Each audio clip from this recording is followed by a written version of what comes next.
My name is Robert, and I may have a hot head, but my lips are deadlier. I'm Jessica, and money can't buy you class, but it can buy you podcast equipment. So enormously out of proportion. You have told strangers, you have personality. But the big stuff, Ramona, that you did. Utter violation of my privacy. Great example for your daughter. This is a great example for your daughter. Hello, everyone. Welcome back. Welcome back. What a week it has been. Oh, yeah. All my days are blending together at this point. I don't even know. Like, I thought we were in March for one part of this week, and then I realized, oh, we're in April. And then I thought, like, when I was telling you when I'm supposed to go back to work, I was like, starts with a J, June, January, July, any of them. That's when I'm supposed to, but yeah. Yeah, no, like May is literally in a few days. I'm like, what? What happened here? Where are we? This year has gone by ridiculously fast, even though I've spent the majority of it in my bed. Binge watching all of the great TV, though. I honestly, I have. Like, I've watched some really, like, shows that I definitely would not have ever even watched if I wasn't confined to my bed. So, hasn't been the worst time to be bedridden, but I would like to go out into the fresh air at some point. Well, hopefully soon. But how has your week been? Or what can you remember of your week, I guess? Okay. I can remember that I've finished 3 television shows. I did watch one I sent to you, Mean Sisters, Angry Sisters, whatever it is. Absolutely hilarious show. Not supposed to be funny, I don't think, because it's about murder and revenge. And basically, it's just these 5 Irish women, sisters, and I won't divulge the entirety of the plot, but they're just really bad at killing. Like, they're just really bad at, they're in the first season, it starts out with like how the season ended, and then it tells you how they got to where they were. And so, like, essentially, this isn't giving anything away. The brother-in-law is the one that was found dead. And then we learn through the show that, like, each one of these sisters has a motive for why they want to kill this dude. And he's basically just a really awful person. Like, in the long run, like, you never feel one iota of sympathy for this man at all through the entire season. But they're so bad at killing him or trying to kill him that they either kill somebody else, maim somebody else is a suspect. I was telling my mom, I'm like, each sister is responsible for at least 2 misguided either murder attempts or like tomfoolery. And like, each episode has that one sister's 2 fuck-ups. And it's honestly just one of the funniest shows. I think also because it's an Irish show. So like, all Irish and British TV, I think, is better than American TV. So that one was really fucking good. And then I finished this other one with Emma Thompson. I will have the name for you because it was really good. It was also called Down Cemetery Road, and they are coming out with a 2nd season for that. I'm very excited for it because the first season was amazing. Basically, it was about Emma Thompson's a PI, and her and an art galleryist, whatever their technical term for it is, basically uncovered like this big, huge government, like, mishigash of like real fucked up things they did to some of their soldiers and like what that looked like. And it was really good. So yeah, that I finished in one day, Down Cemetery Road. So that was Monday's show. Tuesday and Wednesday's show was Bad Sisters. That's the name of it. Bad Sisters. So now we're on to going into Thursday's show, and I have a show already ready to go when we're done recording called Criminal Record, another British. So do you know where I found all of these fantastic shows on? Apple TV. Yep. Interesting. Great shows. Untapped network. Yeah, I feel like there are a lot of things on there, like, that I really should be watching that I just don't. Because I don't know. For some reason, Apple TV is really hard for me and Honda to get, like, super sucked into. Like, we watched Ted Lasso, and then I don't know. Yeah. We watched Platonic, and then, like, I don't know. Which It's some of, because like some of these shows that they have on, like the show Loot with Maya Rudolph? Yes. I was going to say Randolph, and I was like, that's definitely not the right last name. I got like halfway through her show. It's a good show, but not one you can like binge watch. Like, it's not one that you can sit there and just watch episode after episode. So, and then the John Hamm one that just came out too, like, I watched that. I didn't really, like, I got halfway through the first season, and I'm really only watching it for Amanda Peet. Yeah, I mean, I think I want to watch Shrinking. I still have that on my list that I still haven't done. And Same. then I want to do, what's that other one on there? Severance. That's another, that was on Apple TV, right? Or was that HBO? No, that was Apple TV. I think that's Apple TV. Yeah. Yes, with Adam Scott. Yeah, that's on the list. Yeah. But like, yeah, I don't know. For some reason, like Apple TV is just there, and I never touch it. I don't know why. I will say I saw this weird theory, which I'm like, I can kind of see that the show Platonic is actually just Tom Schwartz's life. Wait, is that with Seth Rogen? Yes. Have you seen the show? Yes. Yes, it absolutely 1010% is yes. And it makes sense because Seth Rogen loves Vanderpump, so I'm like, Yep. that's like not a far off theory. Do you but think that's he hilarious. might? Do you think he modeled it around Tom Schwartz? That would be hilarious. I feel like there are too many little similarities. Like, he had a bar with his best friend that didn't work or something, if I remember correctly. And then, like, he has a best friend who's a girl, and then she dyes his hair platinum blonde. Yep. They're just like little things. And I'm like, meh, I don't know. This seems weird, but that's fair. No, you're right. I actually, I've been watching that one like back and forth. Like, that's one of my go to sleep shows. That's a good one. But yes, that is true. I never thought of that. Now that you said that, that's all I'm going to be able to see it through the view of. I know. I'm gonna like rewatch it just because now I'm curious. You know. And there's, I think, 2 seasons to it. Yeah, I think so. Like, yeah, that's a good one. But anyway, how was your week? It was a week. I don't even know. Like we said, I can't really remember much. My week is, my days have blended into each other. It's fine. I didn't do much. I decided to rewatch The Leftovers, which I don't really know why, but I did. Now I'm in it. How many seasons does that have? I think 3. Didn't we watch it together when it came out? I think so. Who's in it? All my TV shows now are all Jennifer Aniston's ex-husband. What's his face? Justin Theroux? Justin Theroux. Yeah, he's in it with what's her name from Private Practice. Oh, Amy Brenneman. Yeah. Oh, well. Yes. Okay, yes, I do remember this show. Yeah, and it's like, it's like the rapture happened and a bunch of people have departed, and then you have the weird cult that wears all white, doesn't speak, and smokes a fuck ton of cigarettes for some reason. Yes, I have it pulled up now. I do remember this. Yeah, I don't know. I mean, that's a good rewatch. I love Ann Dowd. She's in it. Yeah. Yeah, I remember, like, when it came out, we wanted to watch it because, like, all these people were in it that we were like, oh, this looks great. And then we got sucked into it. And then I think the last season sucked because, well, that tracks for most shows. I was going to say, yeah, that's like most shows. But yeah, no, other than that, that's really it. My go-to-sleep show has been Friends again, and yeah, just been baking and crocheting, the usual. I was going to say, so our lives have not changed week over week. Nope, doing the same things, just different shows. in different states. Yeah. But I guess, should we get to mention it all and like everything that actually took over our week? Yeah. All right, let's do Valid. it. Mention it all. Mention it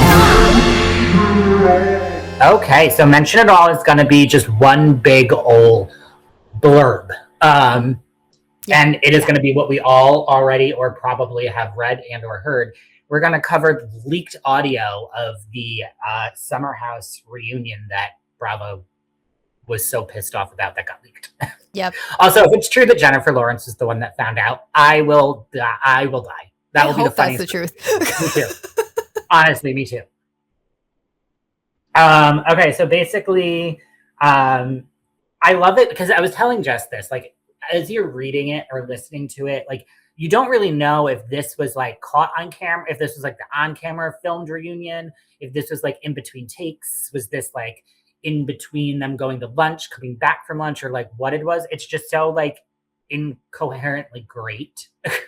Yeah. I was telling him Robert, like it could be just like part of the whole recording, but also might get edited out of the part we see. But I don't know. Who knows? I don't know how. If you look at this though, this is length, and there's 3 different audios that leaked. Yeah.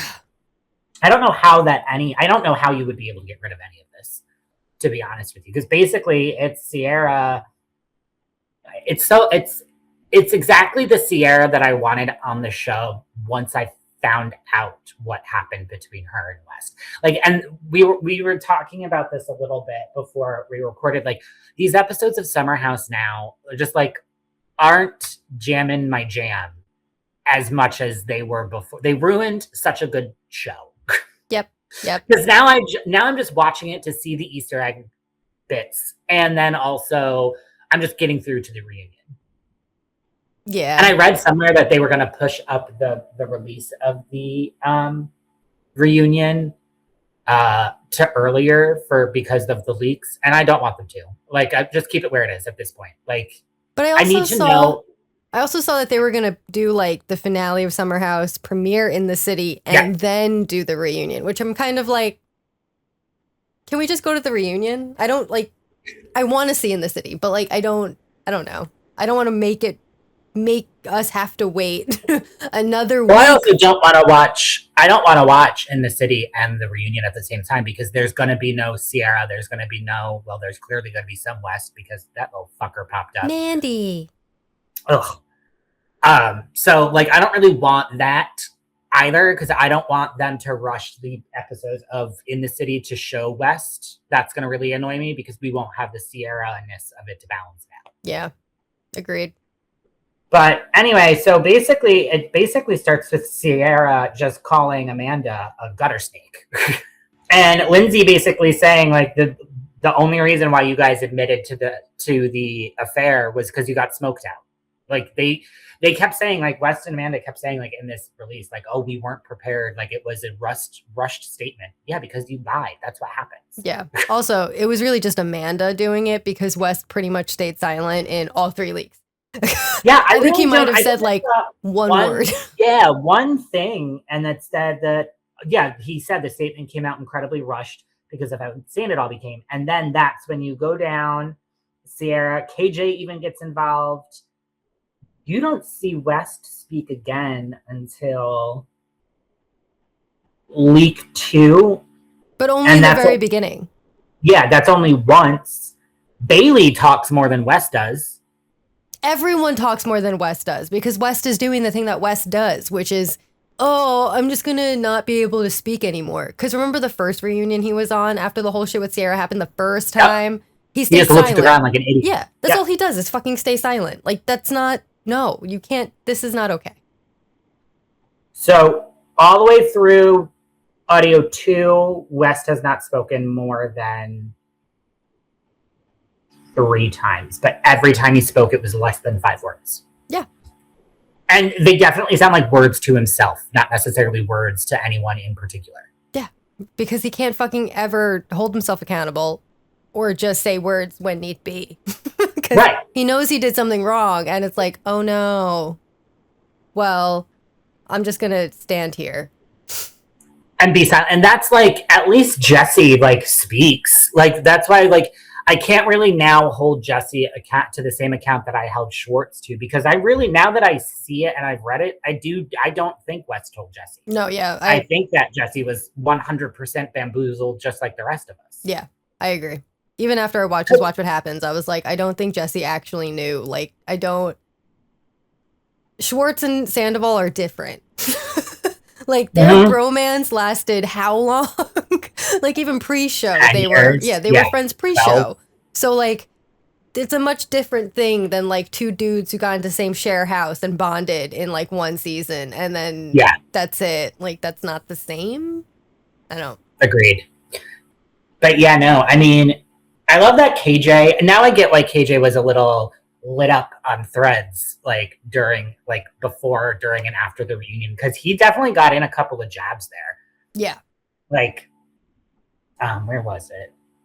Oh, where they were talking about how was PR used to come out with a statement, Andy asked. West goes, clearly not. Carl says, I hope not. West says, clearly not again, which is why I don't think West is talking to anybody. I think West is just speaking literally to the floor. Yeah. I can see his stupid face saying this. And then Andy say, okay, Sarah said, so then who wrote it?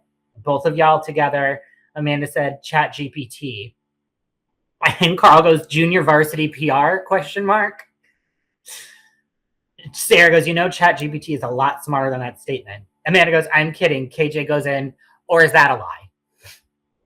Like KJ, I think KJ feels like friendly fire almost because West brought him in. Yeah. Also, like, he bonded very much with Sierra. So, like, obviously not going to be okay with this whole scenario. But I think just to go back to leak one, because there are three, leak one, I think the fact that Amanda shoved in Sierra's face what she opened up about at that really emotional fucking conversation at dinner or something, and just kind of threw it in her face at that moment. I was like, you really don't give two fucks about her as your friend. Like, that was never your friend. She never, like, what is going on? And just the continuation in leak 2 and 3 of, like, no accountability, the back and forth of I was married, I'm not married, I'm not married, I'm married, I was married, I'm not married, I jokingly kissed my husband, like, all of these things. I'm just, what the fuck are we doing, Amanda? Like, what the fuck are we doing? The fact that Rachel and Sandoval were able to go to their fucking reunion and just take it. Like, they didn't really push back. I mean, like, Sandoval had his shit to say, but, like, come on. They knew better. They didn't make excuses. They didn't try to come up with some stupid, like jokey, haha. Like, I want to know if Amanda or West actually ever did consult anyone in PR about what they were supposed to do. Because if they did, they need their money back. Because they fumbled this ball pretty damn bad. Yeah. No, I don't think they talk to anyone. I think they're just fucking idiots, truthfully. Like, I don't think they give a fuck about anyone except themselves, which is very clear. Wasn't Amanda in charge of PR for Loverboy, or was that just she was in charge of marketing? She was the creative director and just the graphic design. Okay, because I was going to say, I thought she had some type of, like, but Lindsay's PR. Yeah, Lindsay's that Amanda was always more of like a graphic designer. I think when she was at L'Occitane, she said she was just a graphic designer too. But that makes sense. Yeah, no, it's just, it's so infuriating to hear Amanda, and more infuriating that Wes doesn't speak at all in this entire time. But, like, right, why can't you just be like, I'm sorry? Honestly. Like, I'm sorry, Sierra, that I hurt you. I'm sorry, Kyle, that I hurt you. I'm sorry to the entire fucking house that I deceived you and hurt you. Like, why is it that difficult to just say that? Yeah, because I definitely think Jesse's a lot more hurt than he's putting on. 100%. Like, I definitely feel like Jesse feels like bamboozled. Because I feel like they were all such close friends. Like, that's why we were so excited to watch the season of Summer House and why last season worked so well. Like they hadn't gotten rid of, like, a core cast. Lindsay said on Watch What Happens Live, like, somebody asked her if she regretted bringing West onto the show because that's how he got on, was through Lindsay. And Lindsay was like, no, I don't feel regretful at all about that. She's like, I wanted West on this show, and he was the most popular person. And he was the most popular person on set. I think that's why it's also hitting, like from sideways. Because we didn't expect what dorky, smelly West to be this deceptive. And she said, she's like, for the last 2 months, he's always been like the lovable person on our show. And it just recently turned out that he is a trash human. He was the best cast member on, like, Summer House, or like the new cast member as of like 2 months ago, until all of a sudden he was the worst. Yeah. Like, you can play the dorky golden retriever fucking idiot card all you want, but at least Schwartz did it ever so slightly better. Yeah. And like Schwartz did it in a way where, like, the only person he really truly like fucked over was Katie. And let's be honest, on Vanderpump Rules, nobody liked Katie in like the first 7-8 seasons. Which I do now, feel bad about. Me too. I feel horrible that I hated her in the beginning. I love Katie. Like, oof, yeah, now I love Katie. She actually said, I tagged her in an Instagram post, and she messaged us back, and she was like, let me at that dork. Because I said I would love to see Katie sit in the same room as West at the reunion. Yes. Can we just put like all of them in the same room? Honestly. Or Ariana, Sierra, everyone. Did you see Sierra and Ariana had that commercial together? I did, and I instantly tried to find a Sonic around here. There's not one around you? There is, but to have it delivered is like a whole big thing. Oh, yeah, no. Anyway. Yeah, we digress. We digress. Back to the leak. No, Amanda's just Sarah's so true when she was like, you're just a snake in the grass, because that's all fucking Amanda is. Yeah. But that's why it's so much worse, like, with the whole Amanda thing. And we kind of talked about it last episode, was like, yeah, West sucks. Men suck in general. We don't have high expectations for men on planet Earth anymore. But Amanda, you made sure that this season that you were there for Sierra when Paige wasn't. I didn't realize I honestly, up until this season, didn't realize how close Sierra and Amanda were. I think because of Paige. Yeah. Yeah. And then to turn around and do this, and to not even like, I think in the leak, Sarah was like, but you chose this. Like, you did it once, sure, that's one thing. She's like, but then you kept making the conscious decision to do it over and over and over and over and over again behind my back and not telling me. And she said, she's like, you know what that guy did to me. Like, you know how fucked up I was over him. And that's the one that you chose to be with. Yep. And then Amanda kept saying, it's not a choice. It's not a choice. Kind of going back to like, love can't help itself. No, this was a choice that you actively made. And Sierra goes to say in the leak, she's like, there's millions of men on the island of Manhattan, and you picked this dirtbag? Yeah, I lost my train of thought, honestly, because I'm just so frustrated at these people. Like, there's no, it's just like, this was a choice you made. This was not something that got done to you. Yep. Wait, I'm trying to find the thing that I was trying to get to, and my brain stopped functioning. Who was in this? Oh, yeah. It was when Sierra was like, or someone, Andy, one of them was like, why couldn't you have just said apologize to Sierra?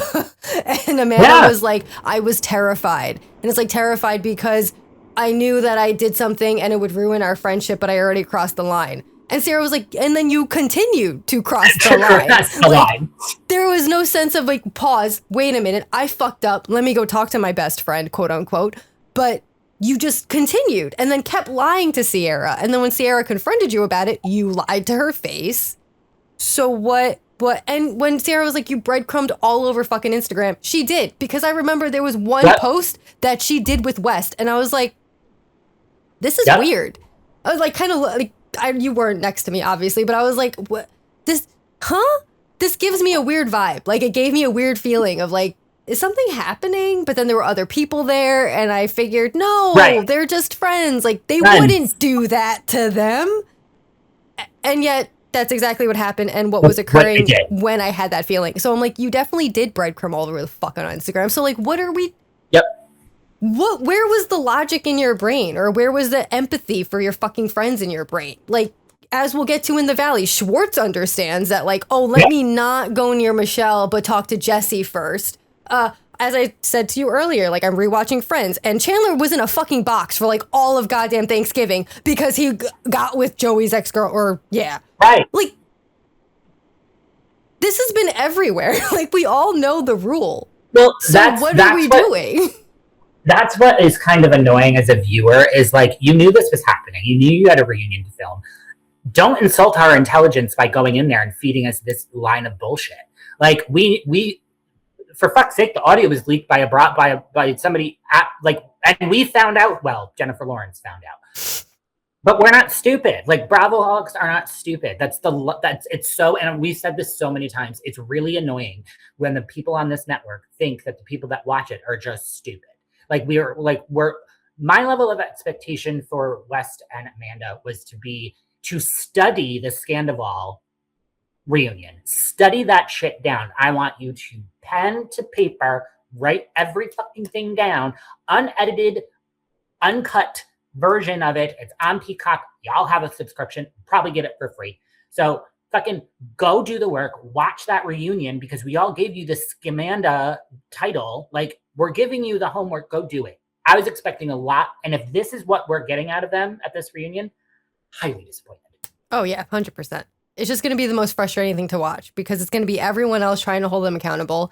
It's everyone else yelling at them essentially because they're idiots. And the both of them being like, we didn't do anything wrong. We just really like each other. You can't even say they're in love because they're not. We all know this is going to end soon. They're not. They're going to break up in like a year. Yeah, get the hell out of here.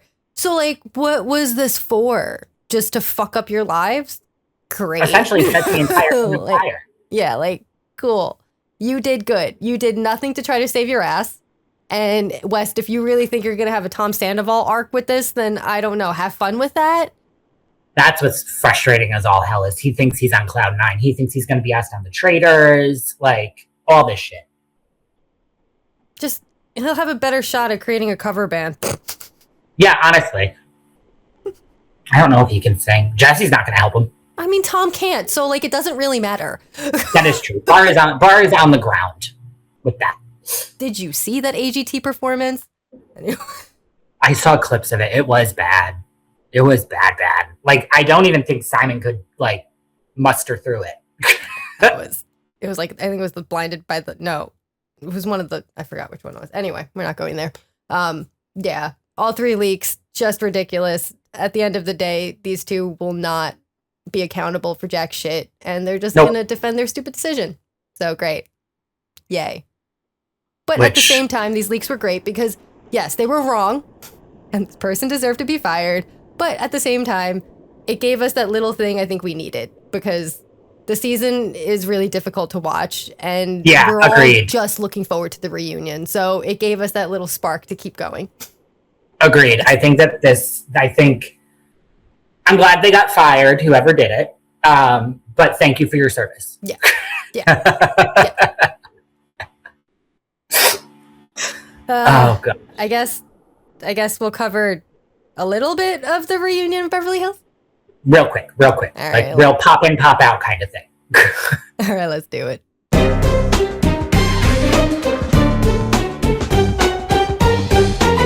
Oh, Beverly Hills. Part 1 of a reunion. I don't know why we need 3 parts 2.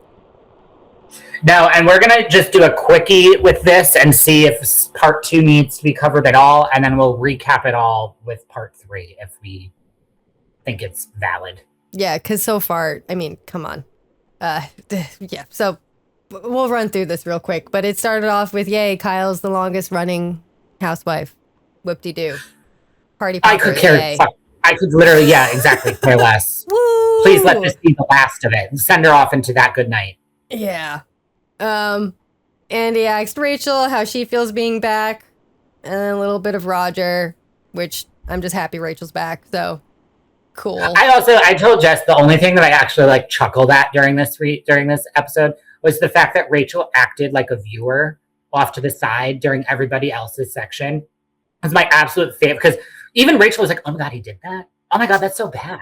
Oh my god, that's terrible. And I'm like, please keep bring Rachel to the Summer House reunion. Yes. That would be great. Yes. You sit on the sidelines and just comment all the live long day. It was fucking great. I loved it. Do it like Watch What Happens. Have her as like the bartender in the back. Yeah. Just like chime in every now and then. That would be they good. better get fucking drinks at the Summer House reunion. Let me tell you. Yeah. Because even these ladies up there on the Beverly Hills reunion were sipping Diet Coke and seltzer. I'm like, no, we need vodka for Summer House. Yeah. Blah, blah, blah. Oh, then we went to Erica. Okay. Because we need to talk about Tom and all of that shit again. Yay. For real, honestly, he's basically dead. The one thing, that's terrible. But the one True. It exactly. That's why I don't feel bad about it. But yeah, God bless his memory. The thing that pissed me off about Erica during this is she didn't shut the fuck up. She talked, even she said to herself that she needed to stop talking. And then she continued to talk during everybody's situation. I'm like, can you shut up? Yeah. I will say I appreciated when she was talking to Amanda, though, later, because she had a very good point. So, like, she did. That one was fine. But yeah, I don't care. This was like, she basically age shamed them all and said, like, we are too old. We are old ladies. We are too old and too experienced. But she's right. She is right. It will get there in about 0.5 seconds. Because, whatever. They talked about Tom being emotionally abusive and not supporting her. I don't care.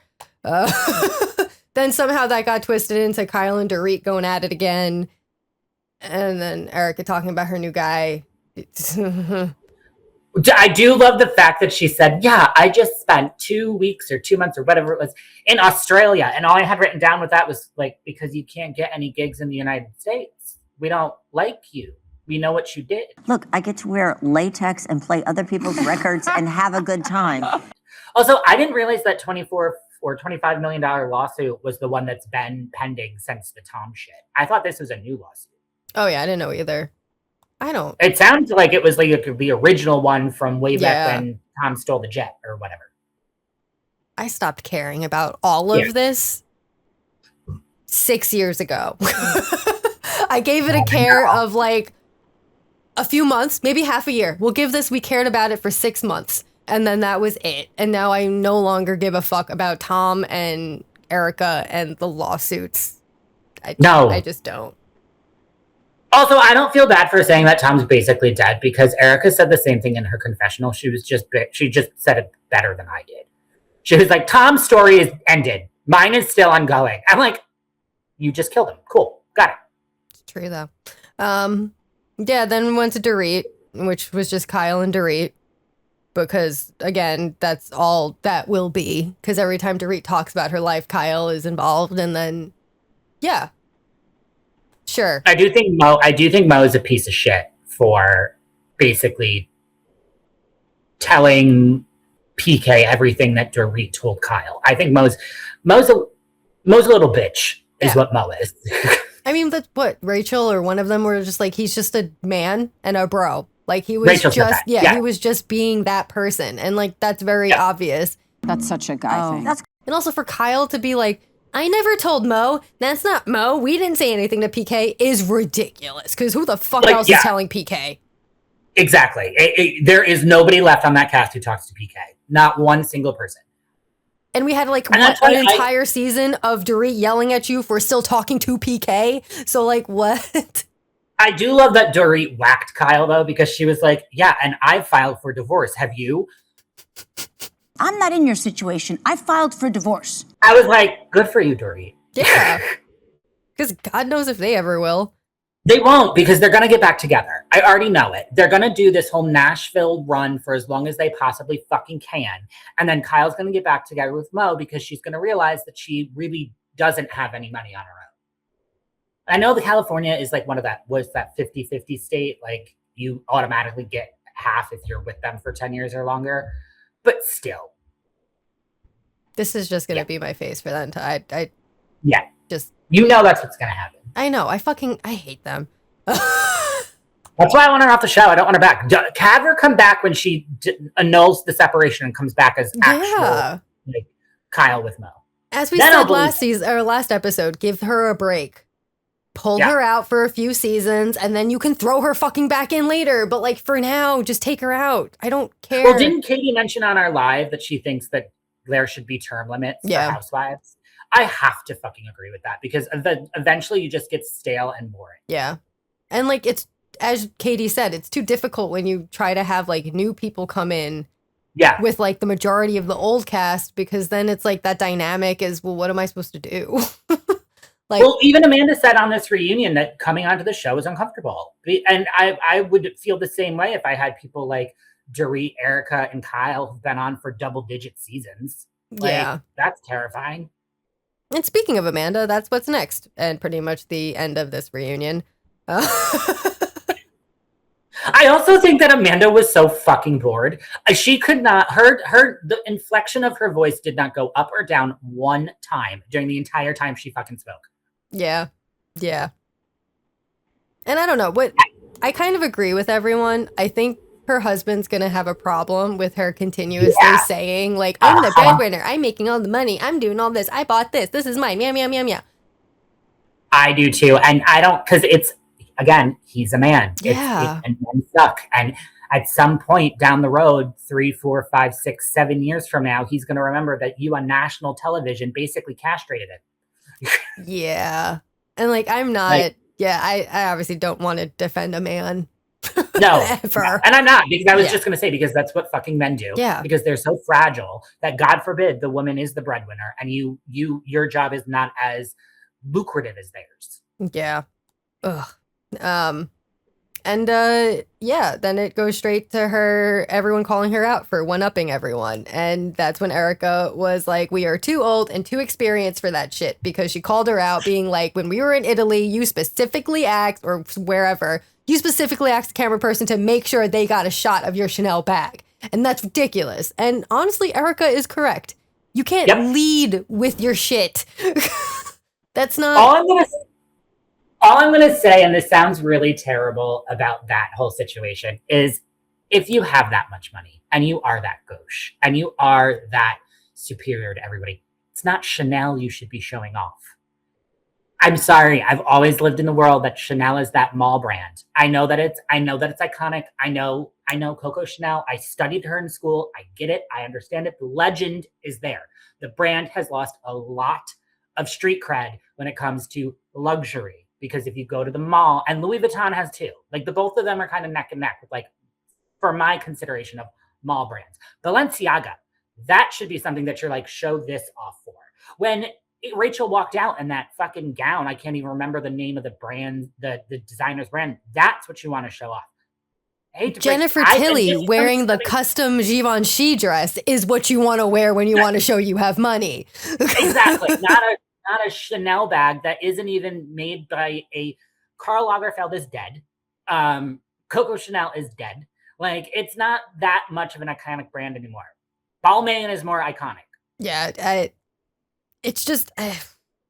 I think that's what the problem is with her and why we all had such an issue with her from the beginning, because the only thing Amanda led with her entire first season was like, I have more shit than you. I have more money than you.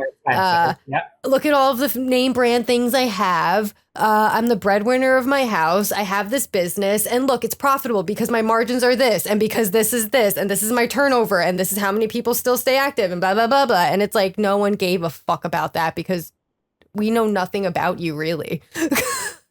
Except what you own. And that was it. Yeah, if you want to look at anyone as an example of how to show that you have money, Jennifer Tilly is the person you look at to be like humble and rich as fuck. What is that saying where it says money shouts, wealth whispers? Yeah. Isn't that the saying? It's also the difference of like old money and new money. Exactly. It's like old money tends, they're not as like... I think it was Erica that said, like, you're talking to a Hilton. Like, you're trying to one up a Hilton in their own home, which, by the way, is an estate. Yeah, that was wild. You're squatting in Kyle's leftover townhouse. Like, get the fuck out of here. Seriously, I can't. And then when she was like going on about how, she was like uncomfortable and feeling unsafe or whatever. And Erica was like, are you uncomfortable or are you unsafe? Yes, which one is it? I love that. Yeah, I was like, I love that. Erica, why are you making sense right now? I don't like this, but it's true. That's where it shows that Erica actually has been going to therapy. Yeah. That is such a therapy thing to say. Like, are you feeling unsafe or uncomfortable? Life is uncomfortable. That's the whole point of life. You gotta work through the uncomfortableness. I like to tell people all the time that you need to sit still when it's uncomfortable. You need to sit there. You need to sit in the uncomfortableness for a little while, not push yourself through it, not get through it, but sit in it, understand why it's uncomfortable, and then you foray into your next step. You don't rush through uncomfortable. No, because you have to understand why you feel uncomfortable. You can't fix the problem without knowing what the problem is. So yeah, that's why you have to figure that out first. And feeling unsafe is the complete opposite of that. That's like, oh, I'm in a situation where like my mental health's at stake, my physical health, like whatever it might be, but like, okay, it's this isn't right. unkind of me to stay here. Yeah. Like something bad will occur if I stay. But if I'm uncomfortable, it's like, okay, I'm uncomfortable doing a lot of shit. And, yeah. That's really it. Oh, and then Rachel pointed out that she's always contradicting herself. She's either strong or a victim. Well, so do you think Rachel watched that season of RHONY where Bethany was like, you cannot be like, I think she was yelling at Sonia, like, you can't be smart and dumb at the same time. You can't be a victim and laud your laurels over, like, the two things don't exist at the same time. Okay, are you the victim or Or are you the leader? uncomfortable or are you unsafe? Yeah, probably. But also, like, it's true. You can't. Like, you can't. You can't keep playing the victim card, but then being like, I'm a strong, independent woman.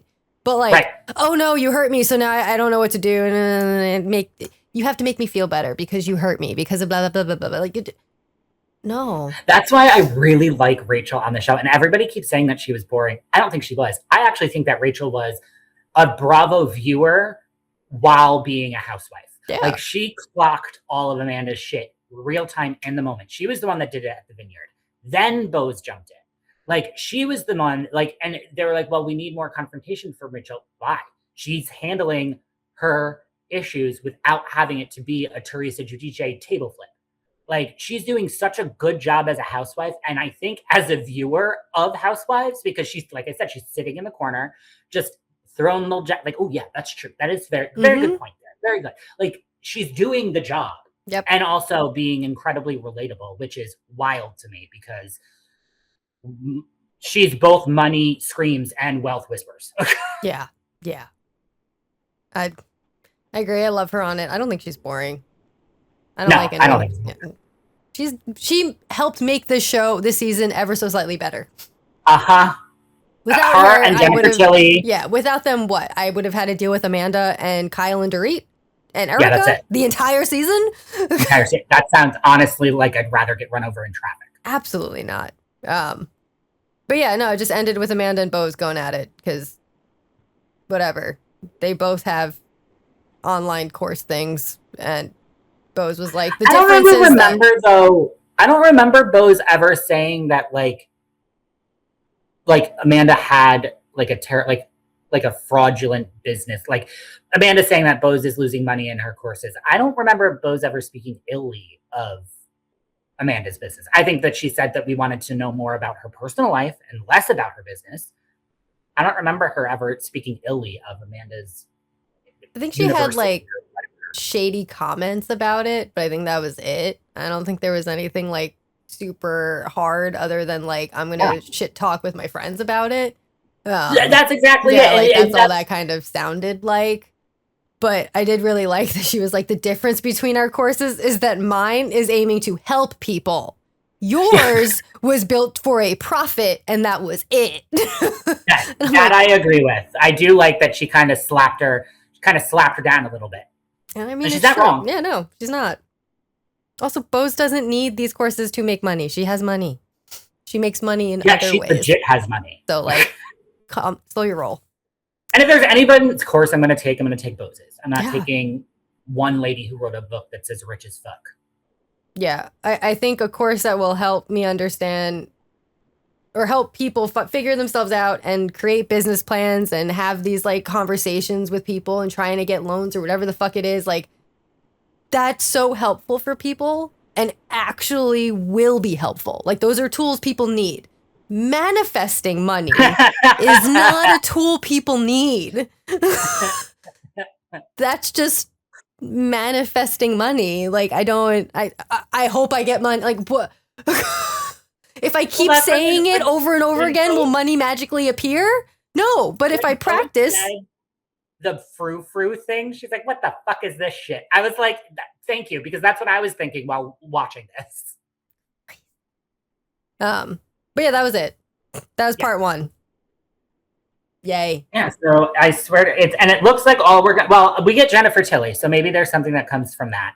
I did see a preview. Sutton does get held to account for like slamming Jennifer Tilly. So that'll be interested in seeing. But All right. that's all we really have to look forward to. Yay. I love Tilly, Yeah. so that's the only thing. All right. I guess. Oh, Summer House. Yeah, All right. we're there. Let's do it. Summer should be fun. Manna, not fun. Okay, so we start off on boat day. This was a weird transition episode. Like, we didn't really like go and do something else. We kind of just ended the last one, and this one kind of just like picked up where that one ended. So they're going to the boat. Scott leaves, and we'll never see him again. Apparently, he was there for a day. Bye, Scott. Yeah, bye, Scott. Bye. Have fun. Then everybody's like romanticizing what Sierra and West are kind of going through. I was so angry. I was irrationally angry with the fact that they were right, that they did hold their hands up in unison. And it made me irrationally angry because I know West and Amanda were hooking up at this point. They're doing what I was hoping they would be doing. Yep. Same. Like, Same here. Every time they hugged, it like the infuriation that just grew within me. I was when like, they got back from the boat and they were hugging behind Ben. Yeah, I can't. They hugged so many times. Oh. I was like, I can't stop hugging. Stop hugging. Stop fucking hugging. I just kept thinking of that Demi Lovato tweet that's like, get your fucking hands off of her. Every time he went to go hug her, I was like, you don't get to. No. And then when they get on the boat and then like Sierra and Mia are talking and Sierra's, they're talking about the conversation Sierra had with West and Sierra was like, well, he's just my person. So, it's hard. I'm like, I know. Makes me hate. Like, no, you deserve It so much pissed me better off. than this fucking idiot.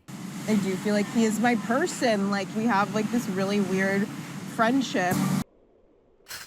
And also, like, Mia, I also feel bad for Mia because imagine you as that friend in that moment where you're encouraging this and then you find out what you find out. Like, that's so fucked. Like, I would have been, that's why I think Mia should be pissed off too. Yeah, 100%. Like, she encouraged you to do this. I think that's why I think that's why her encourage- and Mia, her and KJ are so mad too. Cause like, yeah, Mia and KJ had Sierra's back this entire time. Like, let's face it, they Yep. all have each other's back. So like, really? I mean, everyone wanted these two to make up. So like, that's why everyone's so infuriated. Like, I hate it. Us as an audience too. I hate it. Like, I remember last season, it wasn't great. I do remember the dinner episode where Sierra called him a fucking loser, and he had to go and hide in the bathroom for 20 minutes. Did love that, but last season was rough to get through because they just didn't like each other. Yeah. It was just so annoying. And then Amanda FaceTimes Kyle. This was so fucking gross. Is Sierra there? Wasn't that the first words out of her mouth? It wasn't hello. It was is Sierra there? It's Amanda. Hey. Okay. Why are you calling Kyle's phone? If you want to see, this is where I'm saying there's fucking Easter eggs. Why are you calling your husband's phone when you want to find out where Sierra is after West had the best night ever? Mm-hmm. That's fucking weird. And then I love that Fucking Kyle weird. brought that up. Like, oh, so Yeah. your comment about like West saying he had the best night ever was damn. And then her response of like, well, yeah, West had the best night ever without me. Wow, so she was feeling jealous. But that was it. That was the without me. I was like, that's how I know they were fucking already. Yep. Because Like, also, Amanda, jealousy doesn't look good on anybody, whether you're the mistress or the wife. It's not a good look. no. And she is just, it's like so Ooh. obvious that she's jealous. It's like oozing out of her that I'm like, That's what's pissing I me off is can't. like, if this happened in real time, I would have clocked it. Like, if I was on that boat and I heard that, I would have been like, why is your first response to say that, well, damn, without me, is Sierra there? I would have been like, this is strange. Like, this Yeah. is very strange. I did really enjoy that Kyle called her out. And it was like, oh, okay, well, you made that about you. Okay. Right, and then like hung up. And she's like, yeah, of course I did. I'm like, that's not, you shouldn't agree to that. Like, ooh, when she said that, I was like, you have no fucking shame. yeah, like none at all. You made it about you, but I get it. It was all for you. you just, yeah, I just like to make everything about me. God, it was just. Which she does. I know. She's a pick-me girl. I which know. is the worst girl. We should have known that.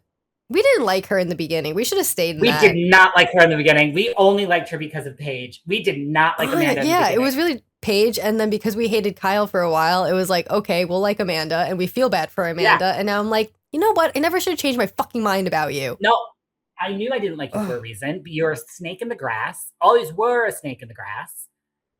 Oh my God, she's the fucking worst. And see, this is where it's like, this is why we hate her even more, is because like we went back, we regaled our instincts and we was like, okay, she might not be that bad. She might not be that pick-me girl. But when I went back and I rewatched, I think it was season 3, when her and Lindsay had that huge, like when Kyle sent that 17-page email for editing Amanda out of the Instagram photo. Yeah. That's what they were pissed off about, is because Amanda wasn't included. Pick me over here. I'm the girl with the terrible nose over here. Like, that fucking nose. My God, we thought Kyle Richards had some work done. When I went back and rewatched that, I'm like, that's a whole fucking new face. Whole new fucking face. Yeah. Nah, down to the fact that, like, the whole way she got with Kyle was being the pick-me girl. Like, when he would sneak her into the house in season 1 I thought she was just like, yeah, I was gonna say, wasn't she just like a fuck buddy to begin with? And then probably saw opportunity strike and was like, oh, he's semi-attractive. Well, he was hot then. On this reality TV show, I'm some podunk lady from New Jersey. Might as well hitch my wagon to this cart. Yeah. No, 100%. Now look where we are. Thinking back, I'm like, you weren't anybody. You were the person he snuck in and then would do, and then you'd leave. Like, what? Well, it's also funny because I think Lindsay was throwing some shade at her on the Watch What Happens Live episode, because Lindsay said, she was like, yeah, I've been on this show for 10 seasons, 9 reunions. And I'm like, oh yeah, that's right. Amanda wasn't there from season 1. Nope. She was there from season 2-ish? 2-ish. To 2-ish. To leading into 3. Yeah. Lindsay and Kyle are the only ones left. And Carl. And Carl. Because Carl changed completely Carl is different. not the same person that started the lunch in the Hamptons and him trying to mac it to a bunch of girls having some party or whatever. Yeah, that's not the same Carl anymore. And he did that this is the A and B conversation, see your way to the D and the E, F out or whatever to one of the workest girls, I think. So good. A, B, let's see what my D can do for the E. Wow, you're really, so go F, you're really communicating. U, and the G. Oh, that's what I'm saying. Amanda has stayed consistently true to who she was from the beginning of the show. A pick-me girl with very low self-esteem. Carl, completely different aspect. Yep. She could have been like Katie. She could have had that arc where we disliked Katie. Now we love Katie. Come on.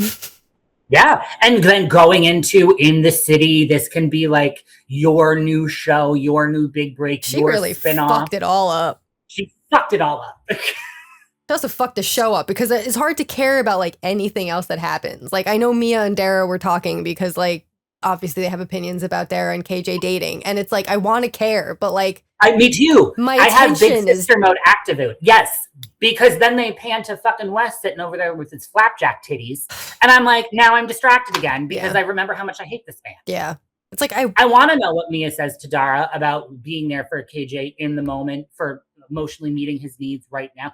I do think something happened when Mia and Sierra had that talk, because then after the boat, I also think maybe it was seasickness too, but KJ just spent the next 2 days straight up in bed. Oh yeah, that could be it. Poor baby boy was sick. Either emotionally or physically, baby boy was sick. Yeah. And I do think that they moved very quickly, but you know what? Whatever. Let them live their life. We'll figure Yeah, it out. I don't judge. Everybody, I mean, I've had relationships. I mean, Josh and I went from that to that. So look how well that turned out. So maybe don't use that as a stepping stone, if you will. But then you get all the guys talking. Kyle, Jesse, Carl, Ben. This was so funny because Kyle was so actively uncomfortable. He was like, can we stop talking about this? Like, I'm finally having fun without my wife. Which they did point out. Jesse was like, so you're having more fun without Manda? Can I be honest? Can we just not talk about this? Jesse is a messy little bitch. He is. He is the bone collector of this season. My God in heaven, the amount of times he has just been messy as fuck in front of everyone's face. And they're all just like, oh, that's so funny. I'm like, bitch, if I was Carl and I found out what you said to Sierra and Mia, I would be pissed. Yup. I also just really like that when he gets into bed later with Sierra and Mia and he's telling them things. He's like, oh, I heard this. And she was like, who told you? Carl. Like, no the time at all. rumor, just like the rumor mill, Carl. Yeah, it was Carl. Thanks. It was just him. Good, Jesse. Glad you can keep that. Rumors. The rumor mill.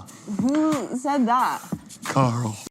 But then he did the same thing with Kyle. Like, he can't keep his fucking mouth shut, which is fine. Yeah. Big fan of it. Please And keep it he's up. right. So, like, you know what? He is. Give it to him. We'll listen to The his show songs. needs it Maybe now. you do need to listen to his songs, Robert. Maybe I do. Maybe I do. If he keeps doing this, you know what? I will download. I mean, he is Summer House's Sheena Shea, so like Yeah, it's true. That's not a bone I would want to carry. no, not at all. Oh yeah, that actually was my next. Jesse is such a little bitch. So then we go to, actually that was my next note, was Jesse is such a gossipy little bitch. Now that mommy and daddy are back together, now that Sierra and West made up, now Jesse feels like he's part of the group again. And I was just like, oh yeah, they got back to the house. Came back to the house. They're all in their bed partying. This was also hilarious because Sierra walks in and she's like, I could have seen your dong, man. I almost saw your Johnson, dude. And in my head, I was like, I thought you guys were flirting before. Like, I thought you would want to see his dong. I don't think they were. I don't think they were ever flirting. Maybe Jesse. Flirting? No, I think Sierra's just being Sierra. Like, you just joke around with your friends. Like, it's just a friend. That was it. Like, I think that's the only thing she was doing. I think Jesse might have thought that maybe he had a shot at doing something more. But, like, no. That's just, like, what you do with your guy friends. I always mess with them. It's fine. It's just what I do like that she called out his lack of hand washing. Yeah. She's like, ew, that's how you wash your hands? Which is true. Yeah. I also really like that it was Ben, Sierra, and Kyle in bed. They were FaceTiming Sabrina. Yeah, is that our new bed bugs? Apparently. What? Also, didn't know we needed to update Sabrina, but sure. I'm so sorry because I feel like a lot of the last scene or a couple scenes in Soft Bar was like a lot heavily focused on Ben and Sabrina. When did we care? Because we know Ben is a one and done. We know that, right? He's not coming back. Obviously. I don't know. I don't get it. Like, why do we focus that much? Is that because you can't focus on other things about West and Amanda now because it's going to be too obvious? Probably. Because her and that fucking choker and those sunglasses. I'm sorry, I don't like Sabrina. I don't just understand what the thing is with the choker. I know I said this last time. That trend. What? Right. I thought we passed that trend. Yeah, and it's too early to go back to it. I don't get it. Between the choker and the boots at Soft Bar, I don't understand the style. No. Are you just hiding permanent hickeys around your neck? Like, is there a reason? Is there a legitimate reason as to why you have the thickest choker on your neck every time? It was like a turtleneck. It was like, or like one of those neck braces when you get in an accident. It's like a scarf thing. Like, she always wears it though. And I'm like, why do you always need to have your neck covered? Like, I don't. Listen, maybe Ben's a vampire. That's what I'm saying. Like, do you just have that many hickeys that you just like it reminds me of when you're a kid and you're trying to hide the hickeys from your mom or your dad. Like, that's all that is. Like, I don't get it. Whatever. And then it's the sunglasses too. Sunglasses indoors. We're not there anymore. Kim Kardashian has passed. Not meaning that she's dead. She's alive and still making gobs of fucking money. But I'm meaning that trend has passed.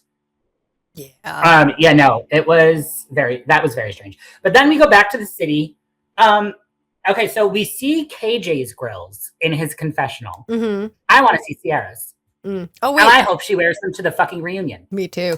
Wait, you forgot about dinner when they were talking about soft bar and Kyle got all fucking up in arms because Carl was like, talking about growth and thanking people and blah, blah, blah. And then there was Kyle. Just sitting there. And okay, so a couple of things that I clocked at that dinner. One, there was no alcohol at all. It was all those smoothies, which I think was the first time I think I've ever not seen Loverboy splayed across any background scene of Summer House, which is kind of making me think that Kyle is in distress about Loverboy. Like, he can't sacrifice product placement anymore. Oh, yeah, no, 100%. He is definitely, but yeah, I don't know. But then the food looked great, smattering of food. But Kyle's face when Carl said that, I was like, take this to the fucking bank, Carl. Run with it. Run with it. I'm now understanding the fight next episode. Oh, yeah. Run with it.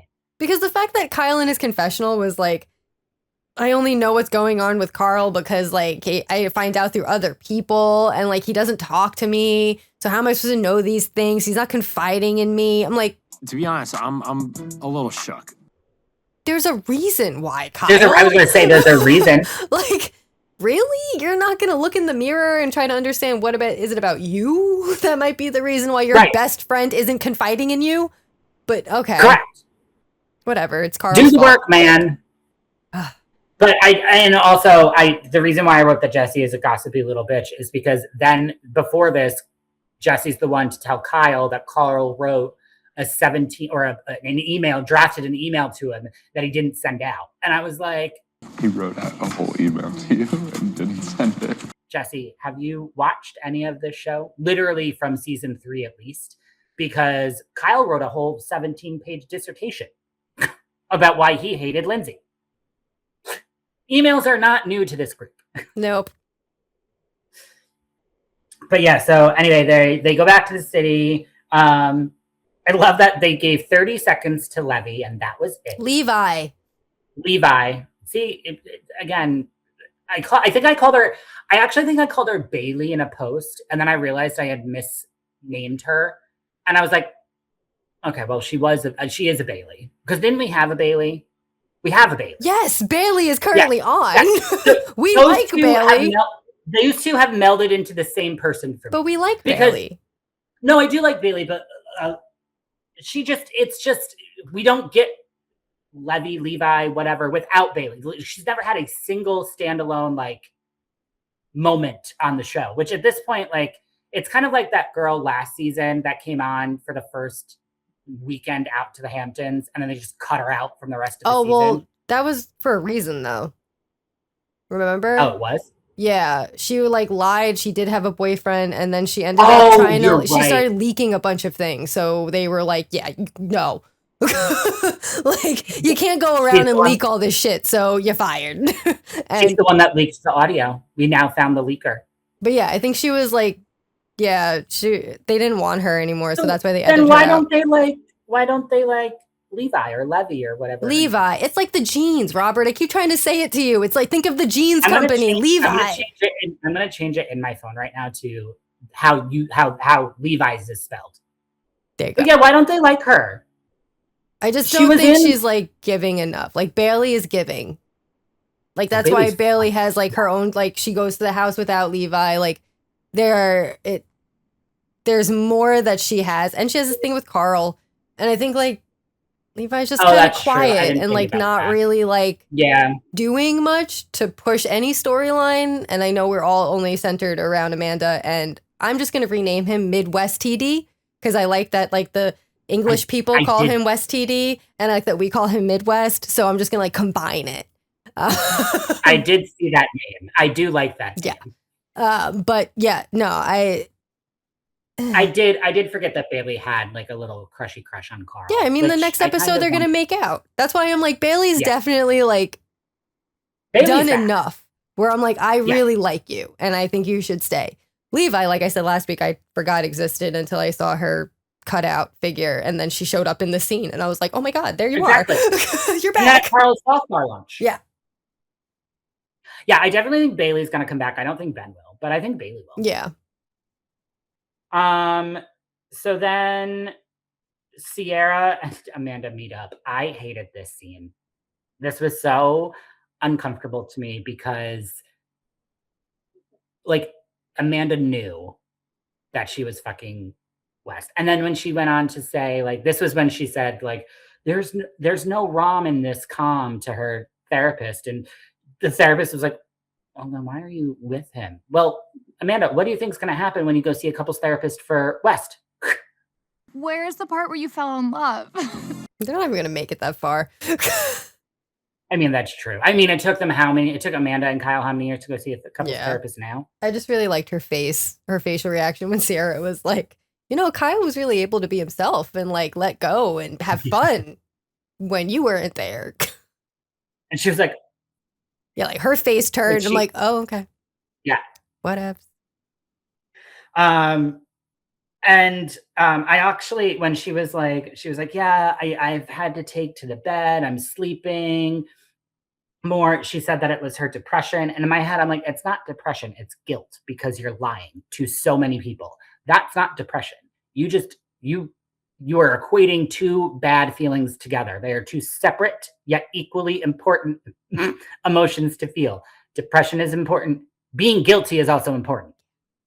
Yeah. That you can heal the guilty part, but you can heal part of the depression by not being guilty and admitting the fact that you're fucking your best friend's ex while you're still married, not married, not married to your husband. Mm-hmm. Mm-hmm. Yep. But now we're at Soft Bar, where we get to see some familiar faces. So many like all ex-cast members. I know, I really liked it. I didn't need to see Luke. That one was whatever. But Andrea was there. I got so excited. We can lump Danielle with Luke, which is fair. Yeah. I also love that they really like they're leading into in the city because 100%. Oh, you have drama with Lindsay? Period. 100%. And then we'll find out later, obviously. But like, okay. Surprise. Danielle has a problem or Danielle and Lindsay have a problem. And because now I remembered why I didn't like Danielle. Really? She now you remember? Look, I remember texting you. I was like, do you remember why I hated Danielle? Because at first I liked Danielle on Summer House. And then there's something that changed. Yes. And I was like, I really can't stand her anymore. Get her off my screen. And thankfully the Bravo gods did.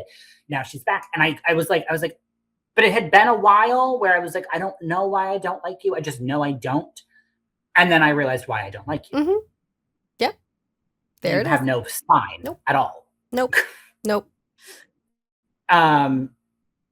I did love this. I do think it was funny that Lindsay showed up with a teddy bear. And I'm glad that Carl also understood the humor in it. And I want to know if that bear is still on his throne on top of Soft Bar. Yeah. Also, those drinks looked really good. Mm-hmm. Yeah, I just loved it. It was like, I gave you a bear because, you know, you love everything soft. And hugs. Like the fact that they cut back to last or 2 seasons ago where he was like, I need a hug. And he goes, tighter. And Kyle's just in the background wrapping up his DJ equipment. Like, what the fuck is happening? I also forgot that Kyle's been a DJ for actually a long time. I keep thinking well, no, he always used to bring his like speakers and stuff. That's not new. Yeah, but like I keep forgetting that like it's actually something that he like actively did. It wasn't something that was his profession now. Apparently.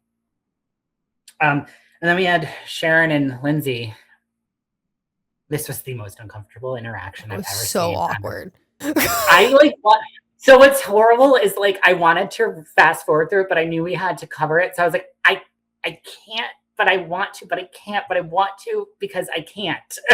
Yeah, I know. I was like, I just wrote it was so awkward because it's like, oh. You both hate each other. I mean, yeah, maybe just like, hi, bye. Yeah. Bye. So good to see you. Talk to you later. Gotta go. Yeah. No. And then it ends with that really awkward scene between Amanda West and Kyle. Like, she hates him. Yeah. Hates him. Well, actually, no, it ended with Amanda and Jesse talking. Because that's when Jesse told Amanda that they were going on a double date with Ben and Sabrina. And Amanda got real mad real quick. Okay, but like, that's not friends. And there were like 18 screenshots of her face plastered all over social media right now because what the fuck? Yeah. The as I said before, the jealousy is just like oozing out of her that it's like, what are we doing? Yeah. But before we end this one, I do want to mention I really liked Carl's speech and then his confessional after it. Yes. Because I think his brother. Yeah, like the fact that he can acknowledge that like, you know, if things didn't happen the way they happened, obviously like he wouldn't have gone sober, Soft Bar wouldn't exist, like these things wouldn't have occurred, but also obviously like he misses the fuck out of his brother. I don't know. It was just a really nice thing to see and hear him say. I do think it's also really kind of impactful where he said, I would burn Soft Bar to the ground if it meant that I could bring my brother back.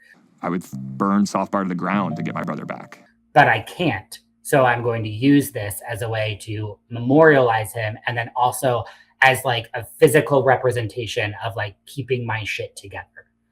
And I'm actually so happy for Carl. I wish I still lived in fucking Brooklyn because I would go to Soft Bar. I want to go. Every fucking day. You should go. Yeah, he's doing a bunch of events now. So I think my friend Lexi, who went with me to that DirecTV party, and then maybe I'll probably talk to Noelle. But yeah, I might try to go with them at least because I do think that we want to support Carl. We do want to support Carl. And you don't really drink. I don't drink anymore, so at all, really. So a mocktail bar is actually a great place for me. And it's in Brooklyn. It's nowhere near you, but it is in Brooklyn, so you're in the same borough. Yeah, sure. Yeah, I know. Greenpoint's like basically a different borough, but yeah, it's fine. I mean, it is still Brooklyn. It's just gonna be a pain in the ass to get to. Because there's no direct route. No, I mean, I would drive if anything, but like. Oh yeah, that's true. Anyway. But no, we love this for Carl, and we support Carl, and we want Carl back because he is the house dad. Yes. And we'll just end it with fuck Amanda and fuck MidWeSTD. I actually think that should be the title of the episode. Love it. Side. All right, I guess should we go to Atlanta? Yeah. All right, let's do it. We love Buzzsprout and have been using it since we started The Real Housemates. It has made podcasting so much easier and has made it possible to share our voices and thoughts with you all around the world. If you have an idea for a podcast and don't know where to start, follow the link in the show notes. It lets Buzzsprout know we sent you, gets you a $20 credit if you sign up for a paid plan, and helps support our show. Now back to the Housewives. Atlanta, where we're starting off with Robert's favorite person, Pinky, at Slutty Vegan. And I need someone to correct me if I'm wrong, but I swear to God, every time she like says things into her phone, all I hear is, hey, slutty gay. Hey, slutty gay. I hear it too, though, so it can't just be you. But is it because we're queer that we just think everything has to be about us? That's what I can't tell. That's why I texted you, because I'm like, is it just like I'm trying to hear gay? Or is it like you're saying gay? Or you're saying guys and it sounds like gay? Like I don't. Am I searching for gay acceptance where there is none? Am I looking for things that are not there? That's hilarious.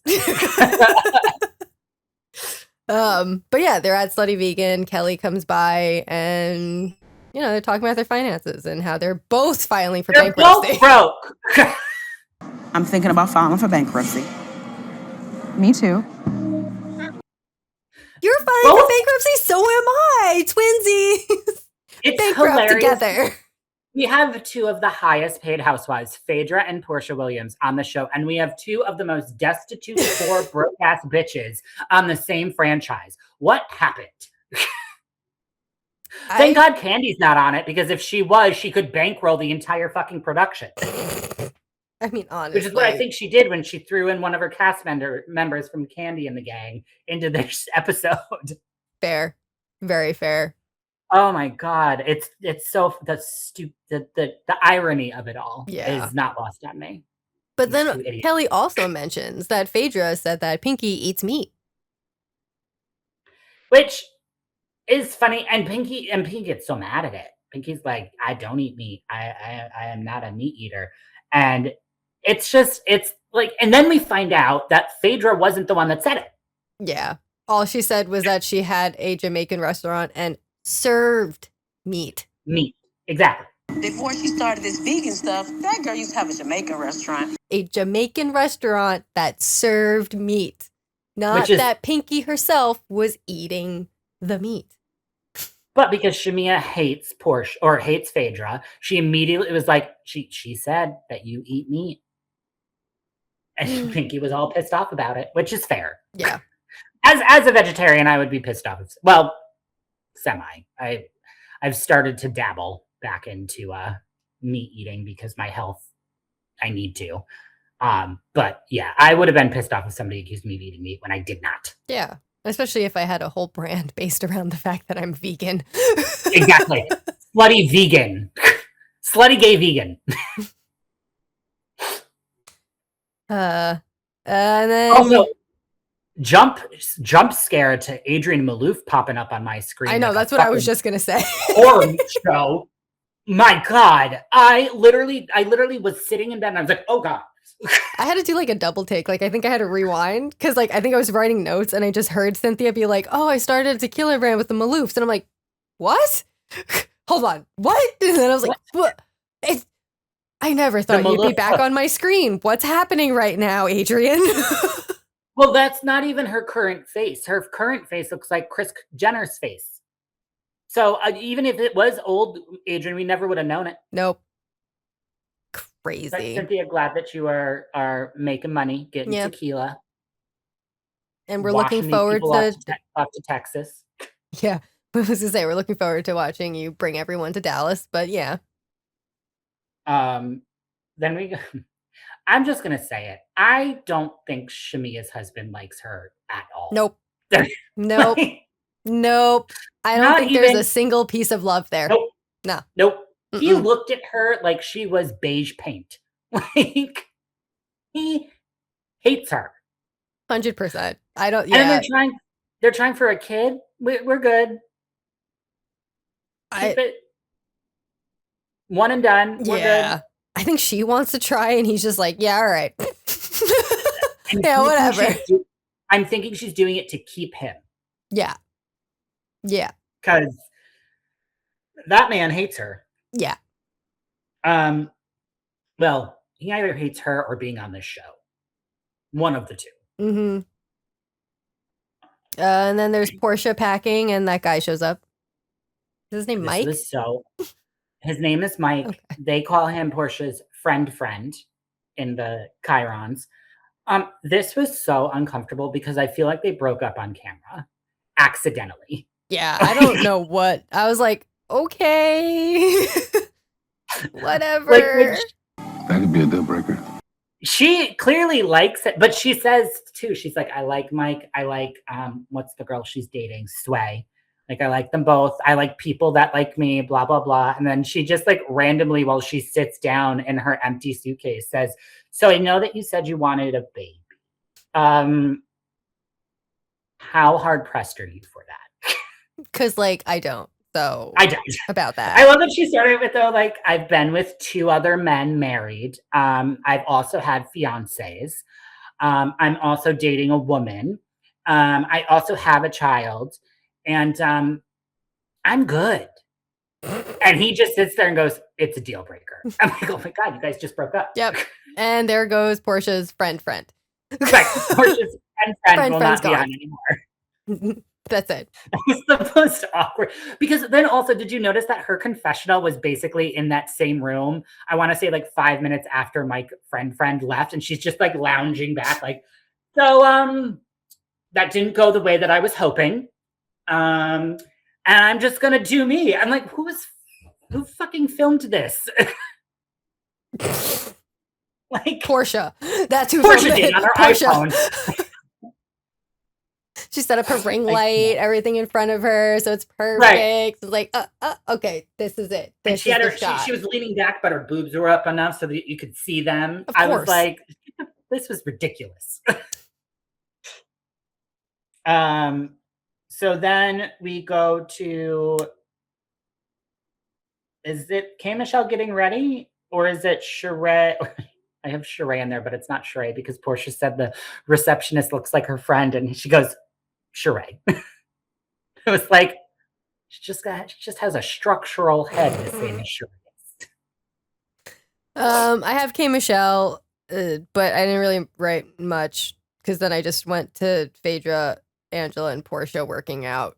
So if you want to mention something about K Michelle. I don't really have anything, just that K Michelle's getting ready for the Dynasty party. And the fact that she said she's never gone on a girls' trip before. I'm like, ooh, girl. Welcome to Housewives. Good luck. God bless. Yeah. But yeah, then it's the Phaedra, Angela, and Portia working out, doing that spin class. I've done cycling classes like that, and I hate them. When Phaedra fell out of the pedal, because you have to wear these specific shoes they give you at the front. And mine, I was a dumbass when I did mine. I did it with my friend who is a cycling instructor, and they were like, it's really important you lock your feet in. If you don't lock your feet in, you're flying off the bike. Yeah. I didn't lock my feet in. I didn't fly off the bike, but I definitely went at a steady pace that I was like, I won't fall. And when Phaedra was like, oh, my shoe fell out, I was like, yep, that makes sense. Yeah.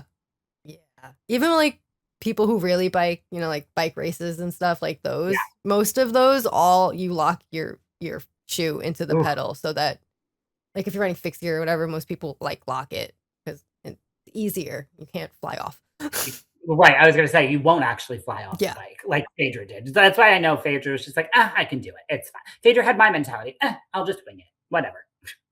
I like how Phaedra, though, is like, Pinky asked me to bring the formula, and it's like $400 for the formula. I was like, oh my God.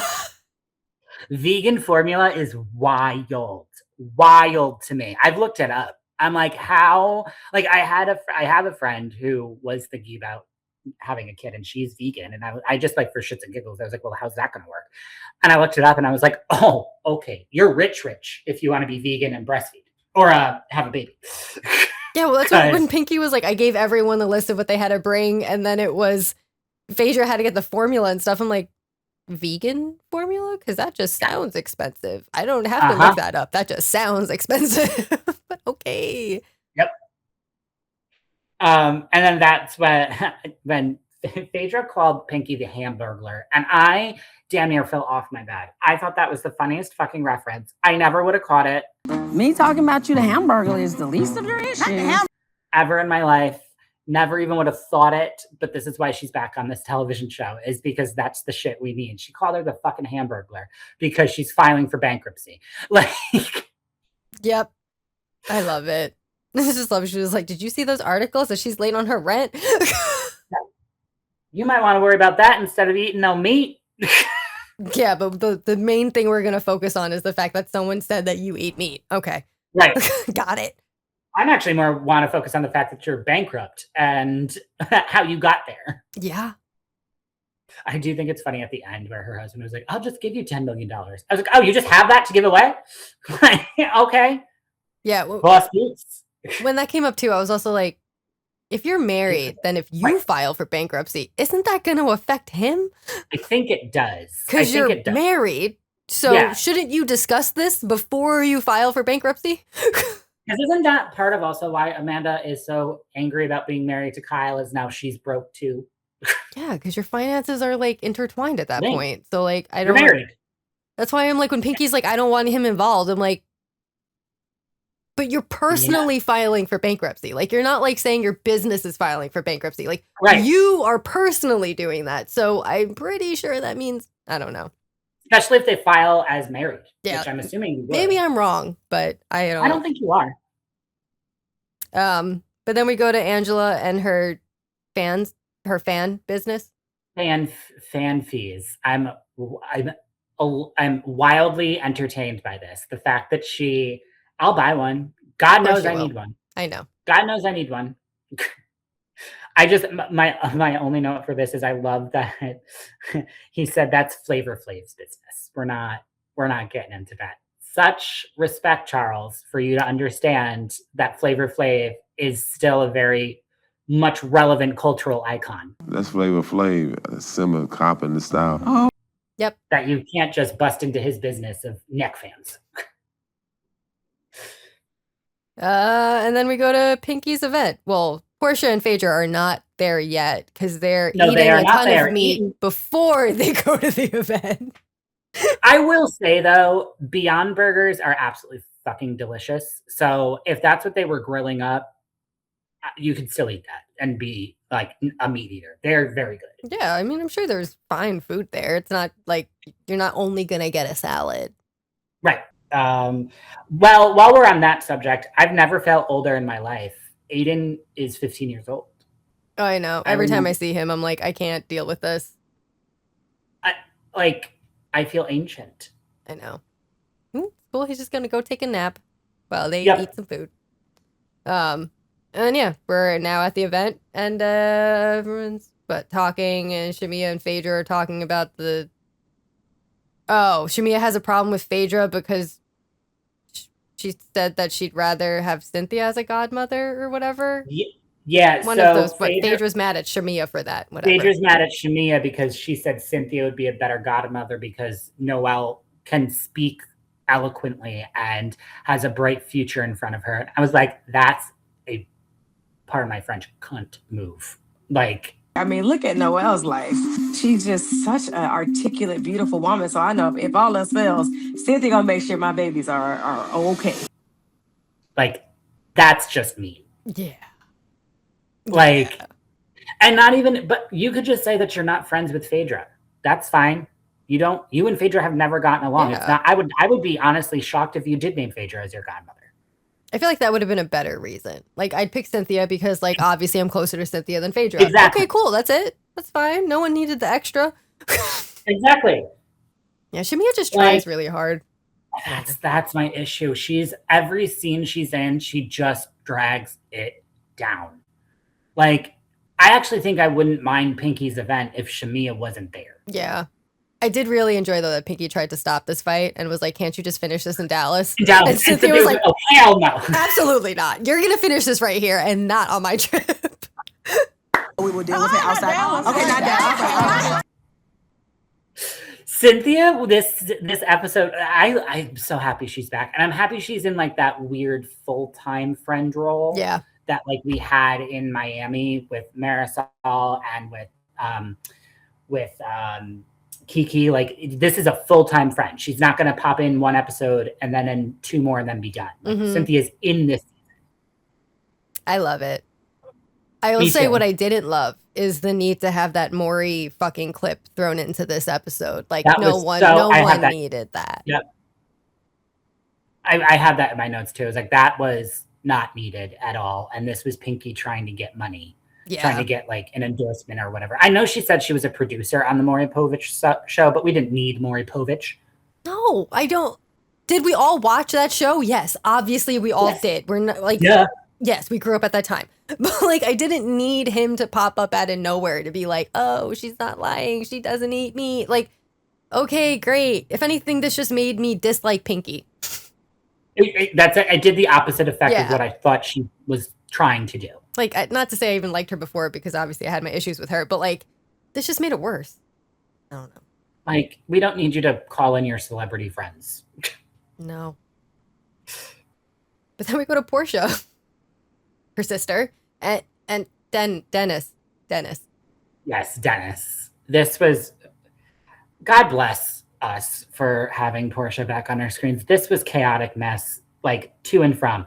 The roses with the note, her throwing them out, and then Dennis fishing them out of the trash. That card out somewhere in here.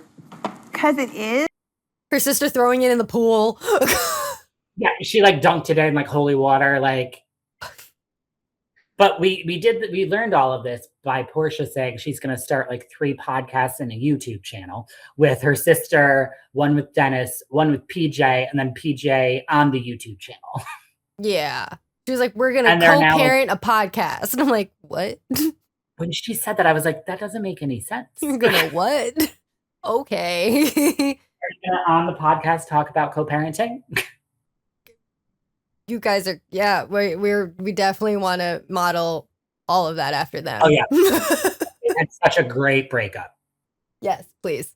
I definitely think that Portia built that gazebo or whatever it was specifically for this. You know, she's got the money. Yeah. Yeah. She's like, just build this so I can record in here. I'm like, can we do that? Right, exactly. We're just like, hey, look what we got. Just like make this look like a podcast room. Thank you. Exactly. What? It's so that, like, oh, go on. Sorry. Oh no, I was gonna say it's like reasonably shady with Giselle and Robin when they were filming in that like weird warehouse for their first season. At least we were comfortable doing it. We still are comfortable doing it. Yeah. I'm not sitting in like a weird Grecian designed house being like, design this from the ground up. Or a folding chair at a folding table. Yeah. Real mob wives. Yeah, and then there's Pinky and her husband, where she finally tells him that she's filing for bankruptcy. She has told everyone else on this fucking show that she's filing for bankruptcy, but never her husband. What the fuck? I don't know. I love that he was like, who'd you tell before me? Or who knows? And it's like, oh, everyone. Yeah, like literally everyone. The griller at her restaurant. She was like, by the way, I'm filing for bankruptcy. And if I didn't tell you right now, all of America or all of the world also would have known before you. So yeah, that's fine. And it's hilarious because she could have told her husband at the event when she told literally everybody else, but she just let him leave. But I'm like, I don't know. As I said before, I don't care if you don't want to involve him. Like, I understand that you want to handle your shit on your own and you don't want to have to ask for help. I fully understand that. But this is a much larger thing than just like, I need some help. Like, filing for bankruptcy is huge. And if he's going to give it to you, let him give it to you. Yeah. Like, okay, I get it. You don't want him to have to do that. But at the same time, if he's telling you, I'll give you the $5 million right now, then just take the $5 million and be done. Fix your problem. If it means you don't have to file for bankruptcy, why the fuck wouldn't you do it? Yeah, like, I don't... Like, we married, man. Like, no. We riding till the wheels fell off. I don't get it. Like, I appreciate her event. I thought that, like, the meaning behind it was great. I'm never gonna, like, not say that. That was great for what she was doing, but I still don't like her. I don't either, and I don't think next episode is gonna make me like her anymore, Absolutely to be perfectly honest. No. Most likely not. So I don't really know where we go from here with Pinky, but I do know that I feel like because she's declaring bankruptcy so early, she's going to start getting more desperate to stay on the show, which means it's going to be even more unrealistic shit. Yep, most likely. Or she's going to be more performative than she is right now. Yes, 100%. That's all I have for this. Yeah, that's all I had for Atlanta. It ended with her and her husband talking, so I guess Rhode Island. Yeah. All right, let's do it.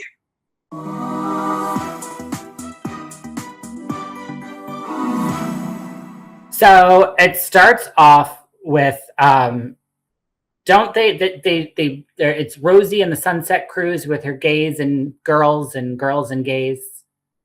Did it start with that, or did it started with like him inviting her and the girls to the boat? Oh, I think that yeah. Because the boat's later. He invited her.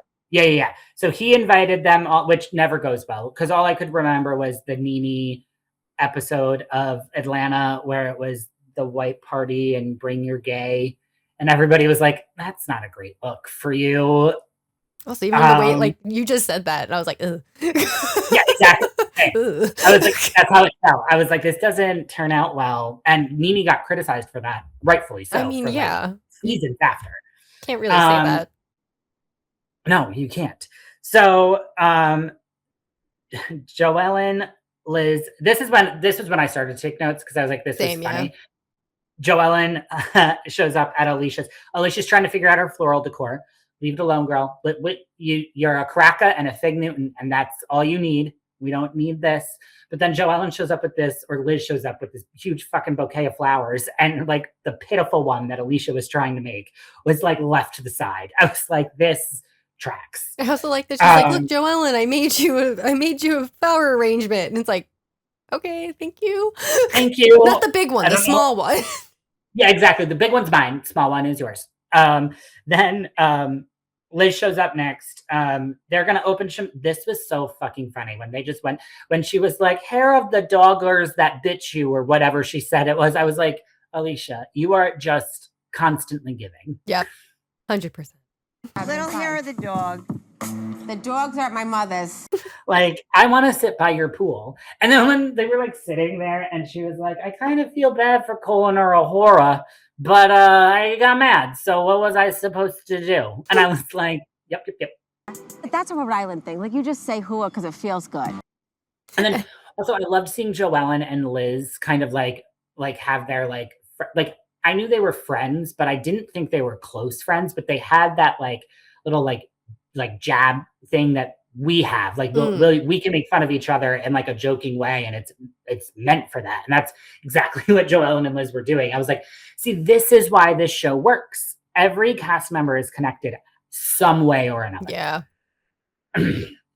Which is why some of these franchises are failing miserably. Because you can't force people to be friends. No, you can't. And this is not even when they're talking about Rulla, like even Liz was like, can we stop it? Like, I don't want to talk about this anymore. This poor woman, she's my friend. I don't want to harp on it anymore. Which I appreciate, but I do want to talk about Rulla and her husband because they are fucking wild.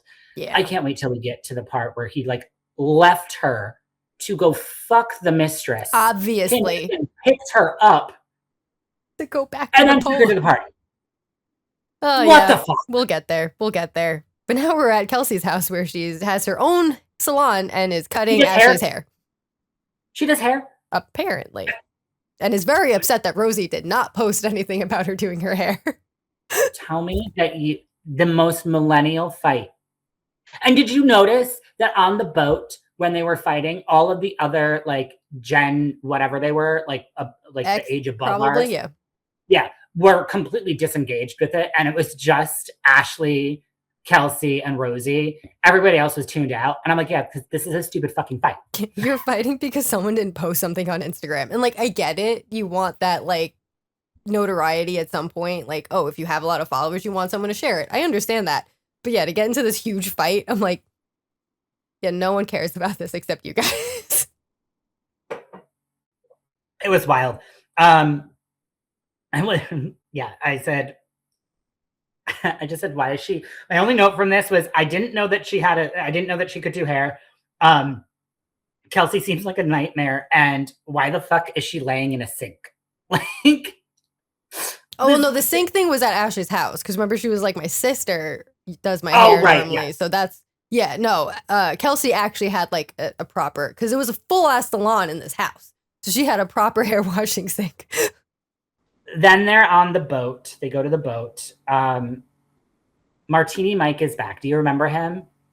Yes. He was in that RHONI episode. And now I feel like Bravo just keeps him on payroll. Like, hey, we're going to film in Newport. So be ready.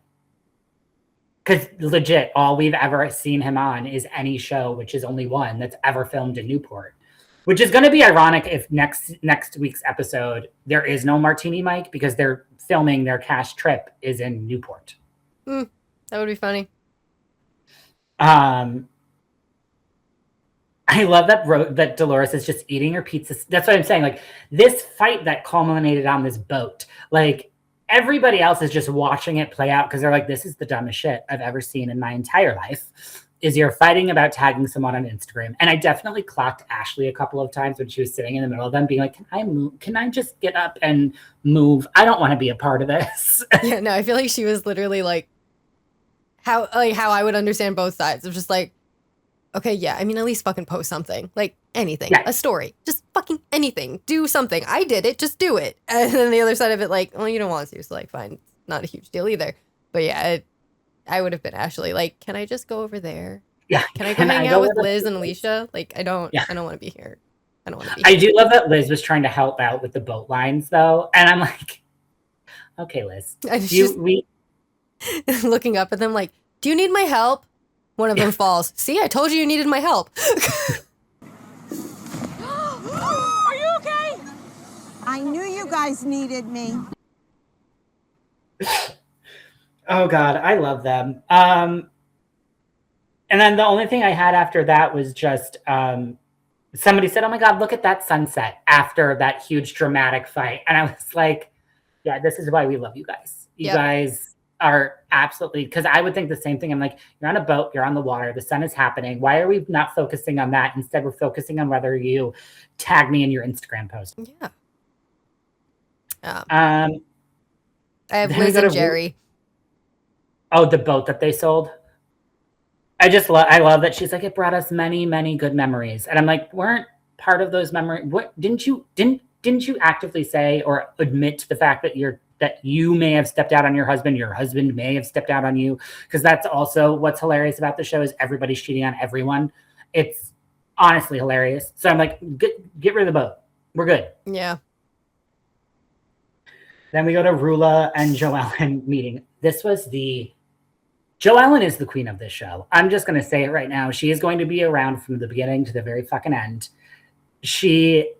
I think Rulla was supposed to be that person.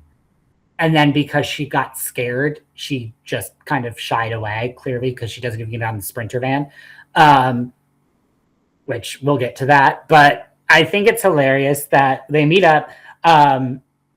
She's like, I don't like him. John says to Rulla, she's like, it's not that I don't like you. It's just I don't like him and what he's doing. Like, I have no issue with you. And she was like, he wakes up Rulla goes, he wakes up every morning. He goes to the gym without missing a fucking beat. Joellen goes, does Brian look like he goes to the gym? Does Brian look like he goes to the gym? I don't know if she had that ready.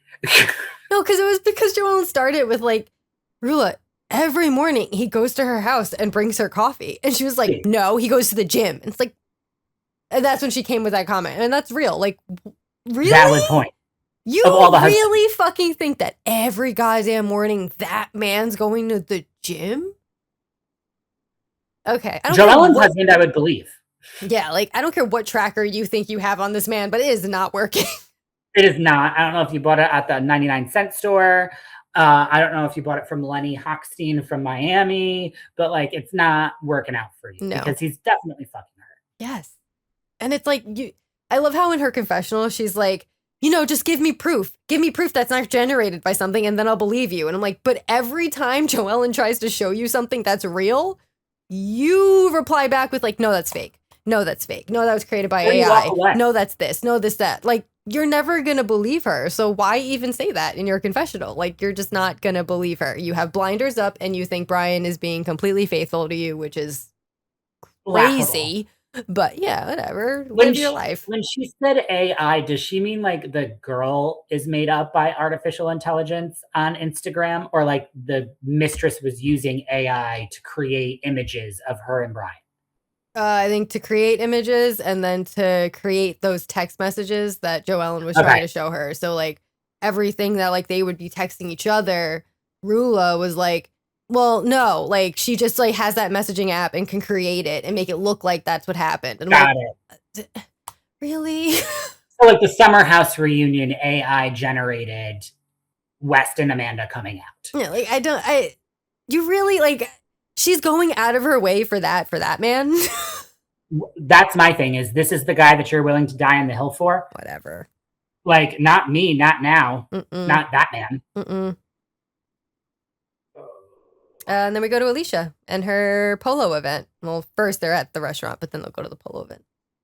I do think it's funny that it was Alicia's event, but Rosie's the star.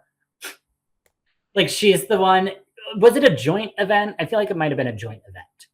I mean, I think it was just a polo event, and I feel like because Rosie was a news anchor in Rhode Island, I feel like that's probably why she was taking a lot of the limelight at that event, because, like, I don't know. Because my initial note was it was Alicia's event, and then as the event was going on, I was like, "Wait, is this Rosie's event?" I don't think it was like either of their specific event. I think it was just a polo event they were going to. Like, I don't think it was like Alicia set it up or Rosie set it up. No, that was clearly not set up by Alicia. No. No. No. But Kelsey brought her boyfriend. Yes, which I love that they called her other boyfriend or her other friend or something along the lines in the Chiron with, I think his name is Billy. Mm-hmm. And I was like, wow, they're really, these editors are really getting their money's worth of shading these men. Yup. But I do think it's hilarious that Billy or Rulla's husband pulls Brian. See, before we were recording, everybody's a Jerry, or it's either a B Terry or a G. Yeah. You really, that's why I'm like, I'm just going to pluck one out of the pool and see which one sticks. But he wouldn't get on the Sprinter van because his mom was like sick or whatever. And I'm like, okay, Jen Shaw. Well, my father just called. We're going to see what's going on with her and then just meet you by car. Even when like he got that phone call. Yeah. When he took that and they like showed it on camera, I'm like, that's not his mom. That's not his dad. That's no one in his family. That's definitely the mistress. That's definitely who he's on the phone with. And then it was like, we have to go. I'm like, yeah, so that he can go see her, drop you off, and then, okay. Oh, no, what happened? Which, if I was Rulla and I knew what was happening, because clearly she did, I would have just stayed on the fucking van. Yeah. Like, I don't... Like, why are you going to disgrace me by dropping me off at my house? Our house, to then pick me up after you get a little nookie and then drive me to the event that we were supposed to go to together with this group of people that we've already shown we were on the bus with. Like, this is so embarrassing for her. Yeah. Because if it actually was his mother who was sick, why wouldn't you bring Rulla with you? Exactly. Exactly. Why'd you have to drop her off? And then when Liz called and was like, oh, are you with Billy now? Or is he with his, and Rulla said, oh no, he's with his mother. I'm at home, or whatever she said. And I was like, yeah, so this is uncomfortable because now we know that he's fucking her while you're talking to Liz. Yeah. And then that's when Joellen found out all of the other shit and then figured out the timeline, which, I mean, no one needed to figure out the timeline. That was very clear, but whatever. The fact that Joellen, though, knew the timeline down to every minute timestamp, I was like, give this woman a private investigator business, because that's work. Yep. 1:58. Rulla tells Liz, I'm no longer with Brian. He's with his mother. So then they all get to the polo event. I did write down, because this is before, like I said, I have to watch this episode like twice. So this was on my first watch. And I was like, oh my God, another event that Rulla doesn't show up to. Because I didn't know that she would show up after. I thought that was it. She showed up on the Sprinter van and away she went. And I was like, how is this now I understand why she's supposed to be friend of. Then she just pops up like the boogeyman. Well, I thought yeah, she was supposed to be friend of, and then she became full-time. Yeah, that's why I was like, oh, now I understand why she was friend of. And then she popped up. That's why I was like, oh, okay. She showed up, but now I'm understanding why she's full-time, because her husband is a dirtbag. Yeah. I think once I saw the coming attractions for this episode that we were talking about now, I was like, yeah, that's why. Yeah, 100%. All I had to see was the coming attractions. Like, yeah, that's the reason. That's it. This is it. Okay. Because, yeah, when they show up and, well, it all just kind of goes downhill from there.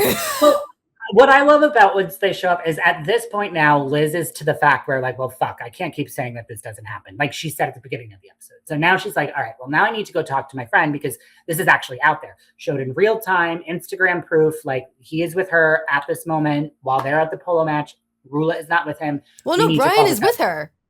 No, I know. Brian's with, no. And then Brian's with her at the event, but 19 minutes before he was with the mistress. So I was like, I get where Liz is coming from. Liz could only hide her head in the sand for so long before she was like, fucking fine. I'm going to look like an asshole if I don't. So she goes up to Rulla and was like, hey, can we talk? Maybe I got it wrong. Maybe her and Joellen went off first, was like, hey, I need to grab Rulla. You need to grab Brian. We need to talk as a group to like figure this out. And then Brian does the one thing that you are not allowed to do while on Housewives, and that's realize that you're on Housewives. And you need to hold your fucking mic, take your licks, and sit there like the bad fucker that you are. Nope, he took a cue out of West's book and just decided to run away. Run away. That's it. Just run away. I think that, this is between us. And then, like, even Joellen took Rulla aside and was like, listen, I don't want to hate you. Like, you're a wife, I'm a wife. You have kids, I have kids. I'm telling you this just as, like, what the world is seeing. Yeah. I did enjoy that. It was like, wait, before you go, because, like, Rulla's like, we're leaving. And Joellen's like, hold on. This is the photo. This is what we're talking about right here. Yeah. And that's when I was like, oh, wait, what? That's why I was like, okay, now, like, Joellen is, like, she has all the proof she needs.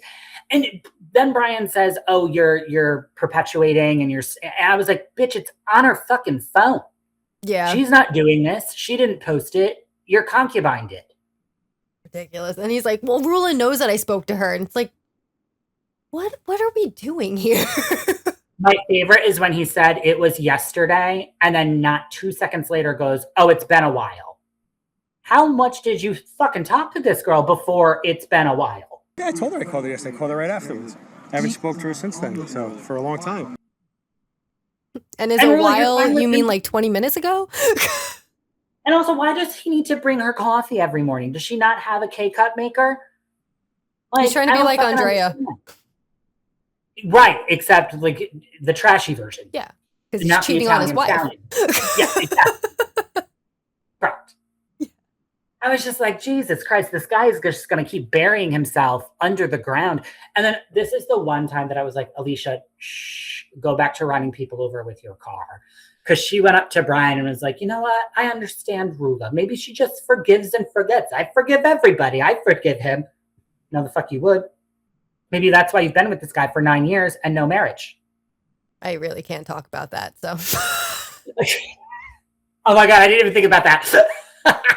It's like every time they harp on that, I'm like, oh, can't say anything. So I'm just going to keep my mouth shut. Actually, you know what? Neither can I because I had 10 years and no ring. So what am I supposed to talk about? Yeah, it is what it is. It's fine. But then, yeah, my last note for that scene was, Alicia, hush, go back to running people over with your car. Yeah. You shouldn't speak right now. No, don't defend him. Don't do that. And then that's it for Rhode Island. Next episode, they go to the castles of Newport, which I can't fucking wait for. They're going to destroy it. I already know. You're not going to get your insurance back. You're not going to get your deposit back. It's all going to go straight to that castle or those cars. And I'm excited. I love it. Me too. This series just keeps on giving. I just don't want it to end, but I know it has to. I don't want it to. And the fact I know we're like almost to the mid. I didn't even realize. I don't like that. About it. Not a fan. But I guess should we go to the valley? Yeah.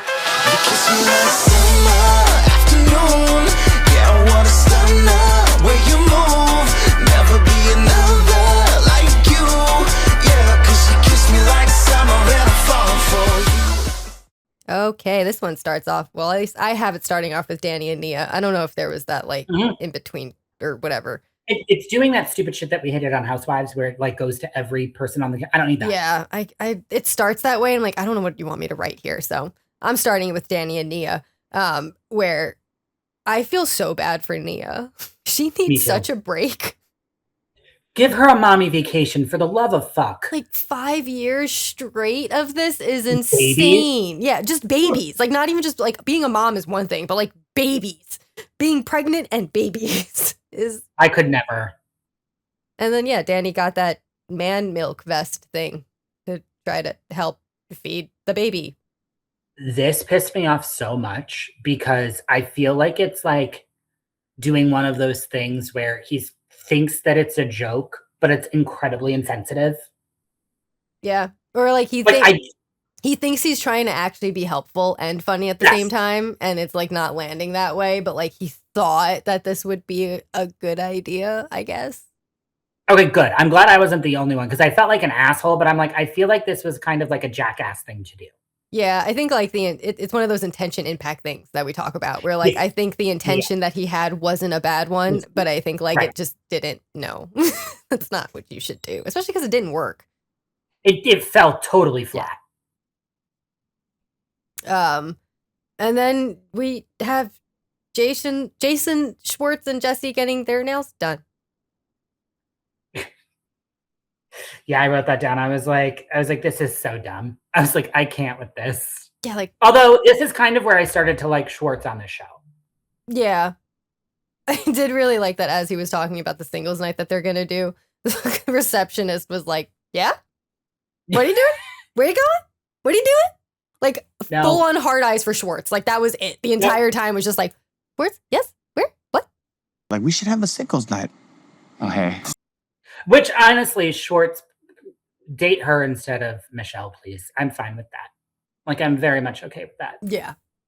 And also, can I just say this? I'm so insanely jealous that they got pedicures. Do you know how bad I want a fucking pedicure right now? Yeah, well, you can't do that yet. Well, you get 1 foot. 1 foot. 1 cloven hoof can go in. I actually don't. I think I'm going to be one of those weird people now that are like, I didn't like people focusing on my feet anyway, but like anybody like goes into like touch a toe, I'm just going to kick them. Like I feel like I'm going to be that person because I know that inside of that toe is a screw. Yeah, that's fair. Anywho. We find out that Jesse needed to get a rabies shot because the squirrel that he feeds bit him. Okay, here's my thing, and I see it on Instagram all the time, and I kind of believe it. Is rabies a thing? Yes. Like, I really don't.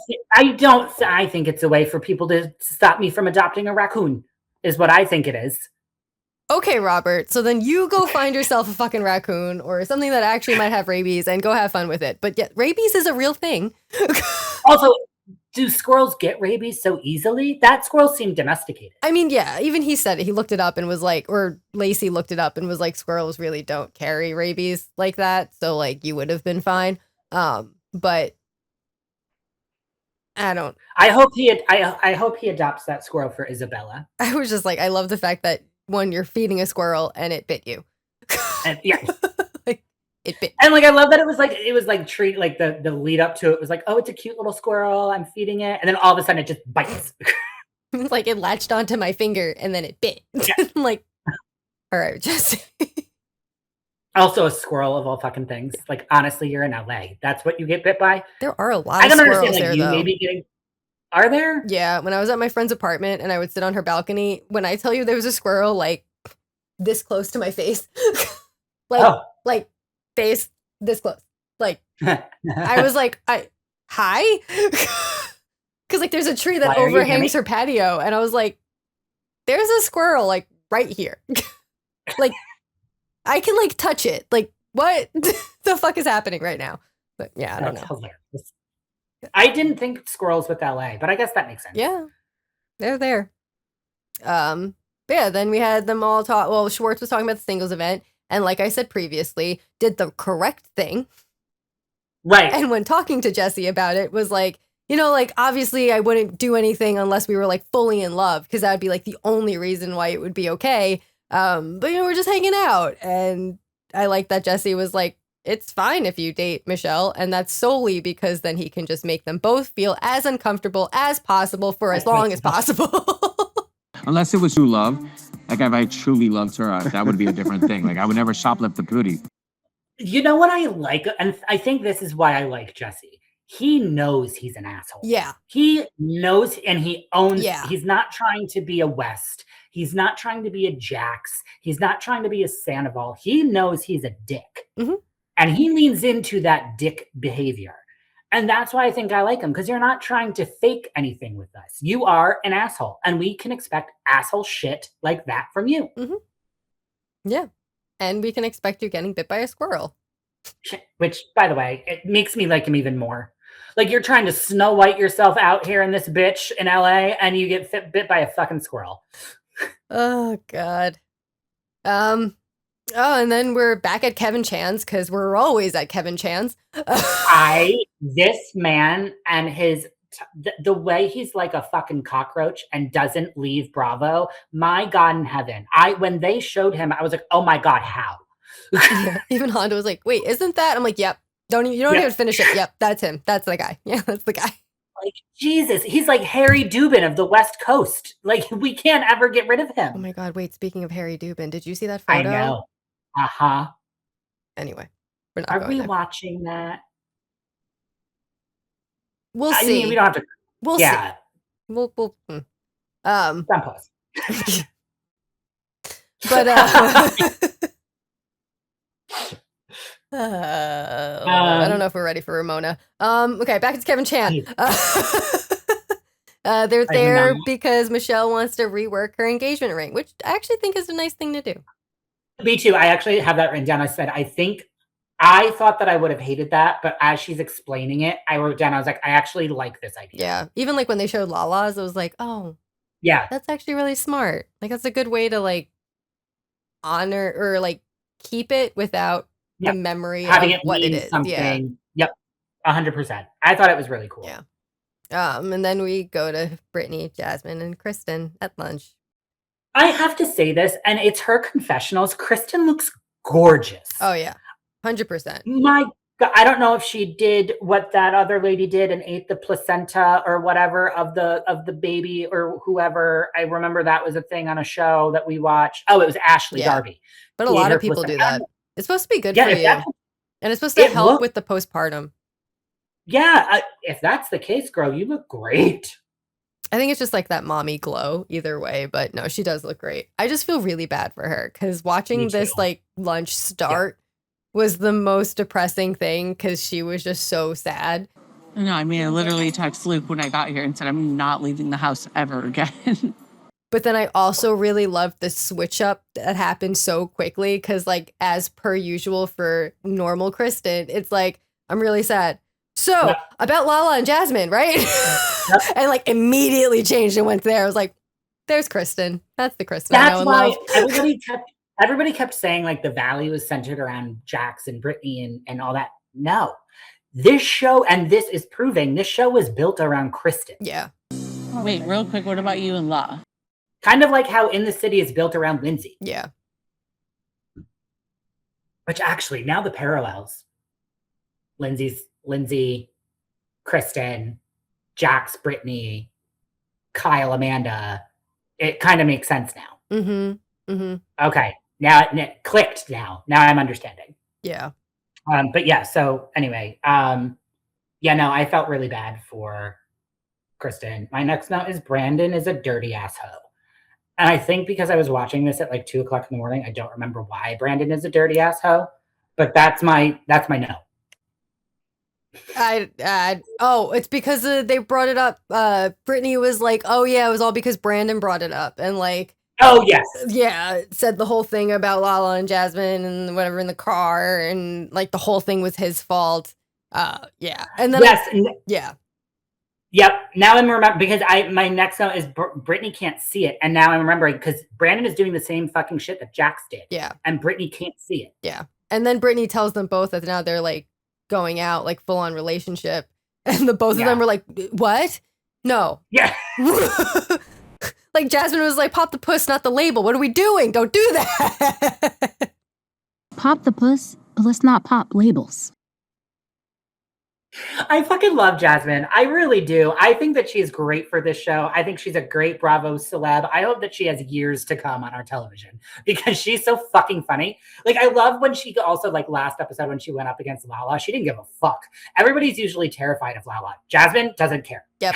I love her. And then, now we're at the cigar bar. This was so the Luke, Jason, Schwartz, Danny, and Jesse, and Danny and Jason Luke trying to mend the thing between them. Yeah. And like, obviously that's not going to happen. One, because Danny doesn't want to. You can't really make Danny hates it. Yeah, like you can't really make up when you don't want to make up. So like, that's not going to happen. And Jason's just going to stand by his word of like, you know what? I was defending my wife. And what are we doing here? And also Luke does not have the personality to do this. No. He just doesn't. He doesn't have the back. He's not Kristen. No. He doesn't have the backbone to do this. So like, Luke, I hate to say it, you're in your sophomore slump, man. I know that we're 3 seasons in, but technically you were a side character in the first season. You're in your sophomore slump. Yeah. You're not doing well. He's like trying to be Kristen, I feel like, and it's just not working. Because even when he like chimed in and was like, no, this is because like the specific wording that was used was never acknowledged and apologized for and blah, blah, blah. And I'm like, wow, Luke, okay.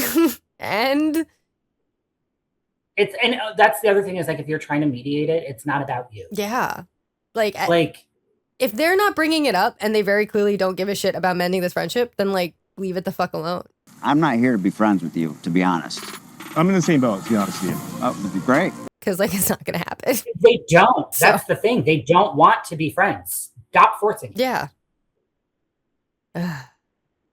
Then we have and then I went to Luke and Danny talking about the fucking cigar night. And then that's when Luke tells Danny that he fucked up because Kristen asked for a simple thing. Yep. After telling him to go out and have fun with the guys and come home whenever he wanted, to not fall asleep on the couch, to come to bed, and then wake up in the morning and help take care of the baby. That was it.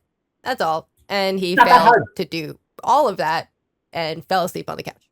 It is something that happens more often than it should. Right. Yeah, I literally have written down here in all caps, Luke, shut the fuck up. Yeah. Yeah. Because then he just goes on and on about how, like, oh, he made such a sacrifice being here and he's so far from his family and this has been a lot for him and he's a first-time dad and this is so hard. And oh my God, how does Kristen not see that? Mm-hmm. That was exactly where I lost my shit. And I was like, I can't fucking do this with this man anymore. Grow up. Yeah, when he was like, I can't be me anymore. I'm like, I am so done with you. Like, okay, first of all, like, your baby's just born. Like, you have a just born. 3 months, relax. You'll figure your shit out soon. But like, you made decisions here, bro. You decided to stay in LA. You decided to like have a baby with Kristen. Let's face it, you both were trying. So you made these decisions to try to do this. You asked Kristen to get engaged. Like, you made all of these things to happen. So why can't now you figure out how to make this work for you instead of just whining about it? Because he's a bitch baby. He really fucking is. I can't. Like, I just deal with your shit. This is my problem with people. Like, if you made the decision to do it, now you have to deal with it and figure it out. Like, that's no one else's job except yours because you made the decision. Yep. And whatever the consequences are of that decision, you have to either deal with or work through. One or the other. But no. Men. Babies. Wah. Make me feel better because I don't know how. Right, exactly. Then we go to, who is it? It's the singles event. Oh, right. With Schwartz, Lala, Michelle, and Michelle's friend, Natalie. I forgot about Natalie. And then, surprise, surprise, the receptionist from the nail salon is there. The nail salon showed up, yeah. I think that's who I thought Natalie was. Oh, yeah. Like, oh, they're the same person. No, Schwartz was just stuck between two women who wanted to make out with him at least. You know is his worst nightmare. Yeah. You know he cannot make a decision to save his fucking life. He looked so confused standing between them. So confused. Like, I don't know what to do right now. Hi? Do you want a lollipop? Do you want a lollipop? Somebody has to tell Schwartz what to do. That's why him and Sandoval got along so well. Honestly. It's because Sandoval would tell him what to do, and Schwartz, you can't expect a golden retriever to go out into the world and then be able to make something of himself. Yeah, no. He's watching this man try to flirt with Natalie. I literally said Schwartz couldn't flirt if he tried. And I said, I see him as a kid. Yeah, like. Help me. Help me. Natalie literally wants to make out with you. Or have sex with you. Either or both. Whatever the fuck. She wants to. Michelle told you she wants to. She's essentially telling you she wants to. The girl from the nail salon has only had eyes for you since she saw you at the fucking nail salon. Like, my guy. These women. It's there. It's easy pickings. And yet, when you awkwardly bring someone out to have a cigarette with them, you instead say, I've had sex for like 2 or 3 hours. It wasn't good. That's not fun. No one wants that. Oh, I fell in love here. And then I had a really bad heartbreak here. Yeah. That's flirting. Which, by the way, nobody actually wants to have sex for 2 to 3 hours. Let's be perfectly honest. Let's call a spade a spade. We've got other shit to do. I've got to do things. You've got to do things. We have other things going on. We don't want to have sex for 2 to 3 hours. No. But don't say it. Like, also to the girl that wants to have sex with you. Like, what are you doing? Like, she's basically telling you, I will fuck you in this alleyway. She doesn't want to know that you don't like 2 to 3 hour intercourse. We get it, babe. We understand. It's cool. He has a bar, but he's too tired to go to it. Which means you're definitely not gonna fuck for 2 to 3 hours at a time. Also, God, like, Schwartz. I don't the need to have the cigarette behind the ear. Okay, as someone who used to I've smoke, always hated that. it bothered me because I'm like, at no point when I was smoking cigarettes did I open my pack of cigarettes to take a single cigarette out to put behind my ear to have there until I was ready. Like, no, I would just keep them in my pack. And then when I'm ready to go have a cigarette, take one out of the pack to have a cigarette. Like, I don't know what. That's what was always wild to me when people would do that, because they actually did that. It was prevalent in upstate New York, like prevalent. And I always wondered two things. One, why are you making a holder for your cigarette when you already have one? It's called the pack it came in. And then my second thought was like, your ears are dirty. I don't care who you are. That's scud behind your ear. So now you're taking that and putting it in your mouth. I mean, I guess if you're like smoking, I mean, yeah, it's a tobacco, cigarette. At that point, it is what it is. But My thing is like, okay, if you bought a Lucy, cool. That's where you put it. That's where everyone put it. That's fine. If you bought a pack of cigarettes, there's no reason to do that. And that's when I was like, maybe he went to the like deli and he got a Lucy. Okay, cool. That's why he has one of them behind his ear. Why someone sold him a Marlboro Light Lucy is confusing, but whatever the fuck, I'll leave that one alone. And then I see him like pop open his pack and I'm like, are you literally in the middle of this bar just opening your pack of cigarettes to put one behind your ear to just have behind your ear? Like, you're not. Go smoke it. Exactly. Go, if you're gonna have it out, smoke it, dude. Fun fact, it's funny that we were talking about Jessie being bit by the squirrel. I was just petting Piper as she was sleeping and she bit me. Nice. Like, she did one of those little like nick things. And I was like, oh, okay, never mind. You don't Yeah, want no, to she doesn't want to be pet. Nope, not right now. Not right now. But anyway, I just thought it was funny. I'm gonna go get a rabies shot. But yeah, this is watching him flirt was so incredibly awkward. And then also what was really awkward was watching Lala and Michelle blatantly talk about Natalie and Schwartz trying to hook them up front of the reception. I think her name's Summer, in front of her. And she's just standing at this table like, it's fine. I'm just here. I'm having fun. I'm on TV. And they're like, girl. I literally have in my notes, this is so awkward. Jesus Christ, Lala, step in. This girl from the nail salon is still here. Like, she and her hair are here to stay, and she is ignoring all the signs of, please get the f out of here. And even a professional Lala was like, did she just not get the cue? I'm like, obviously she wasn't getting the cue. Walk away or tell her to leave. But one of those two has to occur or else she's just going to be there. This is so awkward. I was like, I'm uncomfortable watching this. Oh, and then we go to the date night. The Luke and Kristen date night. Oh, yes. Brittany shows up as the babysitter, right? Yeah, because Schwartz and Zach had given Kristen and Luke a gift of 4 hours of free babysitting. And while that's great, Kristen's like, yeah, no, Brittany's going to be there to monitor and actually babysit the kid. Yeah. I don't think I could trust Schwartz with the baby. No. Or Zach. Either of them looked like they were like, I don't know what to do with this thing. Is that how you pet babies? With this tiny child. But yeah, Kristen and Luke are at a bar. And this is where I think Kristen is very fair in the way this is not crazy Kristen. Mm-mm. This is Kristen articulating her needs, expressing why they were not met and why she was pissed off at you, and then telling you why. And then you are a man bitch baby from Minnesota, right? Isn't that where all man bitch babies are coming now? That's where West is from. That's where Tom I think Sandoval he's from like Nebraska. No, like it's one West of the things with a lot of wood. West Coasty North.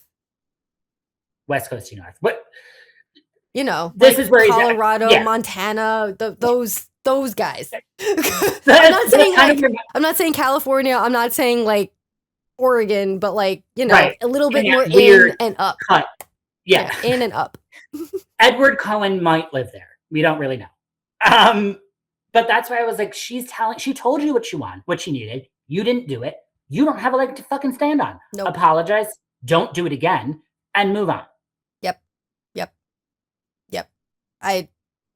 this is just the first, like you said, the first 3 months of having this baby, and you can't even do one stupid fucking request. Yeah. And even like the way he phrases everything, like, yes, you are entitled to your own feelings and how you are dealing with being a new dad. And yes, you have feelings about it. Fine. You can have those. And you can talk to Kristen about it because you should. Right. But the way you do it matters. And the way you did it this night is like, bro, you're just shoving it in her face and you're making it sound like her, the way she's feeling and how she's experiencing things is not a big deal. And shouldn't be a big deal because yours is a much bigger deal. I feel like you don't respect me or care how I feel. Right.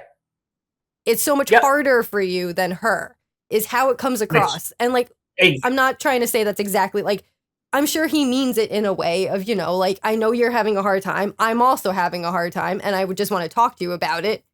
But again, the way this went about was not, no.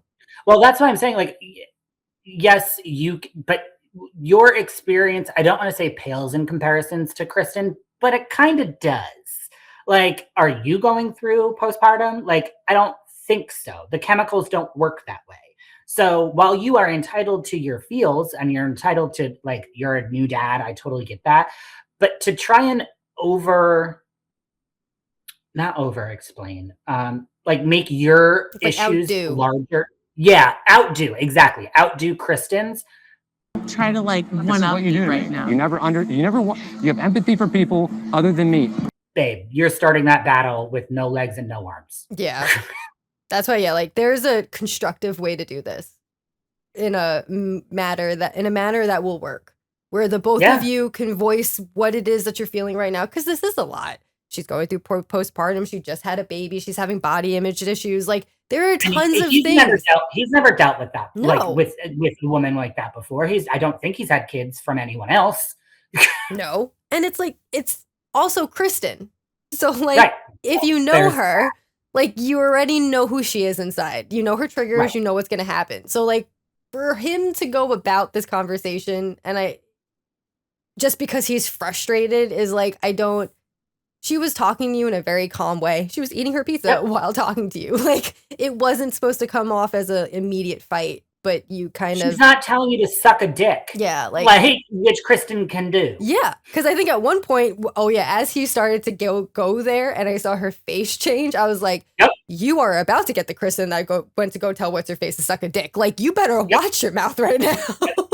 I literally was like, oh, you're poking the bear. The bear's awake. The bear is barely awake. And she did the mature thing and walked away. And I'm like, Yep. And he just mumbles under his breath. Like, Kristen has grown. So much. And like, these fucking men. It's just men. It's just all the men. That's it. Yep. Well, that actually perfectly goes into what you asked me when we started this pod or episode, which was, are there any good men on Bravo? And I had to think about it, and I said no. I looked and I was like, so other than like Carl and KJ, do we like anyone right now? Yeah. And I actually went through every franchise that we follow, and I was like, Atlanta, absolutely not. There's no one on there. Shamia's husband. Yeah, exactly. And I was just like, there's not one. No, there are no men on Beverly Hills. Everyone's fucking divorced. Yep. Ladies of London, Mark Francis, but we don't cover Ladies of London, so it doesn't really count. And then I was like, that's nobody on the Valley. And then I got to the Valley, and I was like, there's not one single. Yeah, you even went as far as being like, Schwartz? Yeah, which is wild for me because I'm the originator of hate for Schwartz. Yeah. Well, I have another fuck, marry, kill for Robert today. So which shall I'm we really get to it? excited for, but I'm also terrified. I know, I have two options here. I'm going to save the other one for next week, I think. So I'm going to do one that's a little bit more on subject. Whatever. All right, let's do it.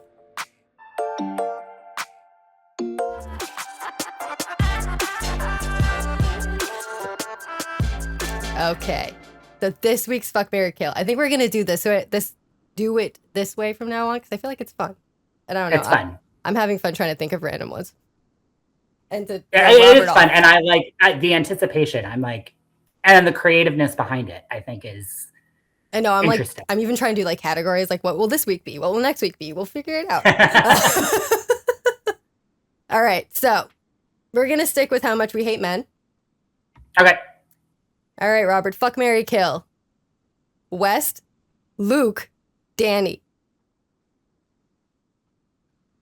Ooh, none. Okay. All right. So logically thinking, West, Luke, or Danny.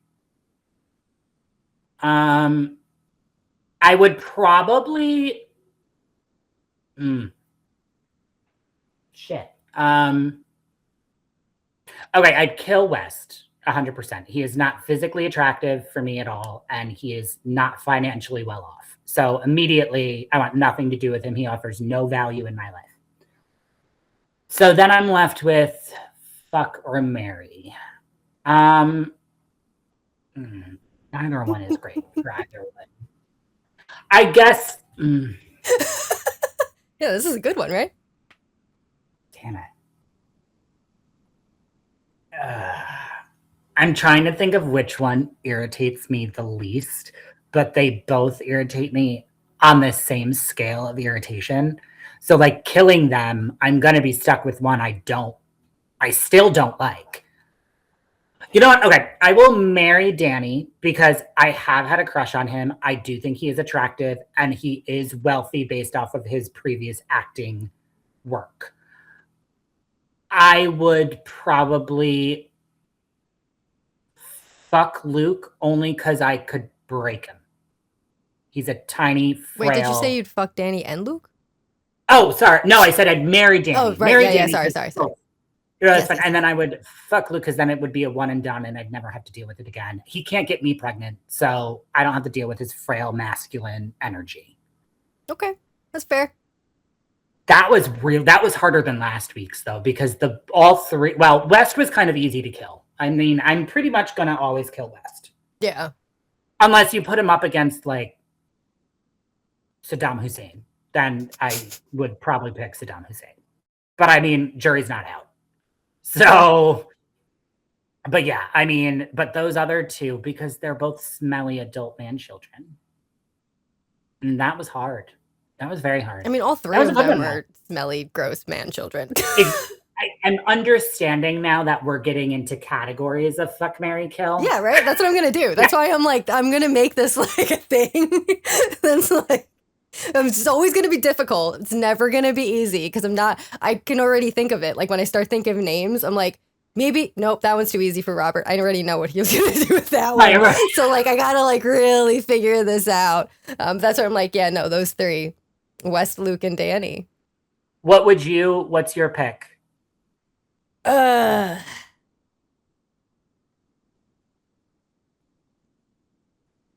See, my problem is, okay. I don't know. I think I'd probably kill Luke because honestly, I just don't really like him. I mean, like fair. Truthfully, there's nothing really about that man that I'm like, yeah. Oh no, I would have fucked him with a blindfold on. I'm not looking at him. Or like it would be doggy. Like I don't want to look at you. I want my hands free. I want to watch TV. Well, but yeah, no. Yeah, I guess in that respect, because it's like I'd be too scared of marrying Danny because I don't want children. See, that's the thing. I don't have to worry about that. I'm not a fertile myrtle. Yeah, I'm like, I can't go there because no. That's fair. Like he wants 5 under 5. Go fuck yourself with that. No, absolutely not. What do you think I am? Like 6 under 6. They're gonna have a basketball fucking team. I know. So yeah, I guess that's why I'd be like, I'd fuck Danny, and the only reason why I'll say I will marry West is because you can leave him. Yeah. And like he can go do whatever the fuck he wants, like I don't have to go near him. Like marrying him doesn't mean I have to like have sex with him or do anything with him. Like he can go off and fuck Amanda for all I care, but like I can do my own thing. Like I don't give a shit. So that's the only reason why I'm like, out of the 3 I picked, I guess that's the only logical thing because like I could just be a piece of paper. You have to worry about biology. You could carry children. And Danny is too. 5 under 5 is the most terrifying statement I think I've ever heard. So rude. Like no. Absolutely not. I couldn't. All right. Yeah. I love this fuck, marry, kill version. I think we're gonna keep this up. Yeah, it's fun. I enjoy it. I think thinking of these, and we can alternate too if you want. But and then Well, if next- you guys out there want to tell us out of West, Luke, and Danny who you would fuck, marry, kill, fuck, please marry, tell kill. us because we're curious. Because that's a hard one. I'll post a poll. I will. I want to know now I because know, I feel right? like this is Sophie's choice. It's a difficult one. It was hard. All right, but thank you so much for listening, everyone, and coming back every week. We appreciate it. Yes, we do. It gives me a reason to get upright in bed and not just laying down. And Robert definitely needs that. Yes, I do. And make sure you subscribe to our YouTube channel. Our episodes will be up in a more timely manner, I think, moving forward. So this episode should be up in a couple of days, but it'll be out audio when you guys listen to it. Perfect. Love that. But yeah, make sure you subscribe, and you can always watch us actually recap these shows. And yeah, follow us on all the socials. Thanks, guys. Until next time. Bye.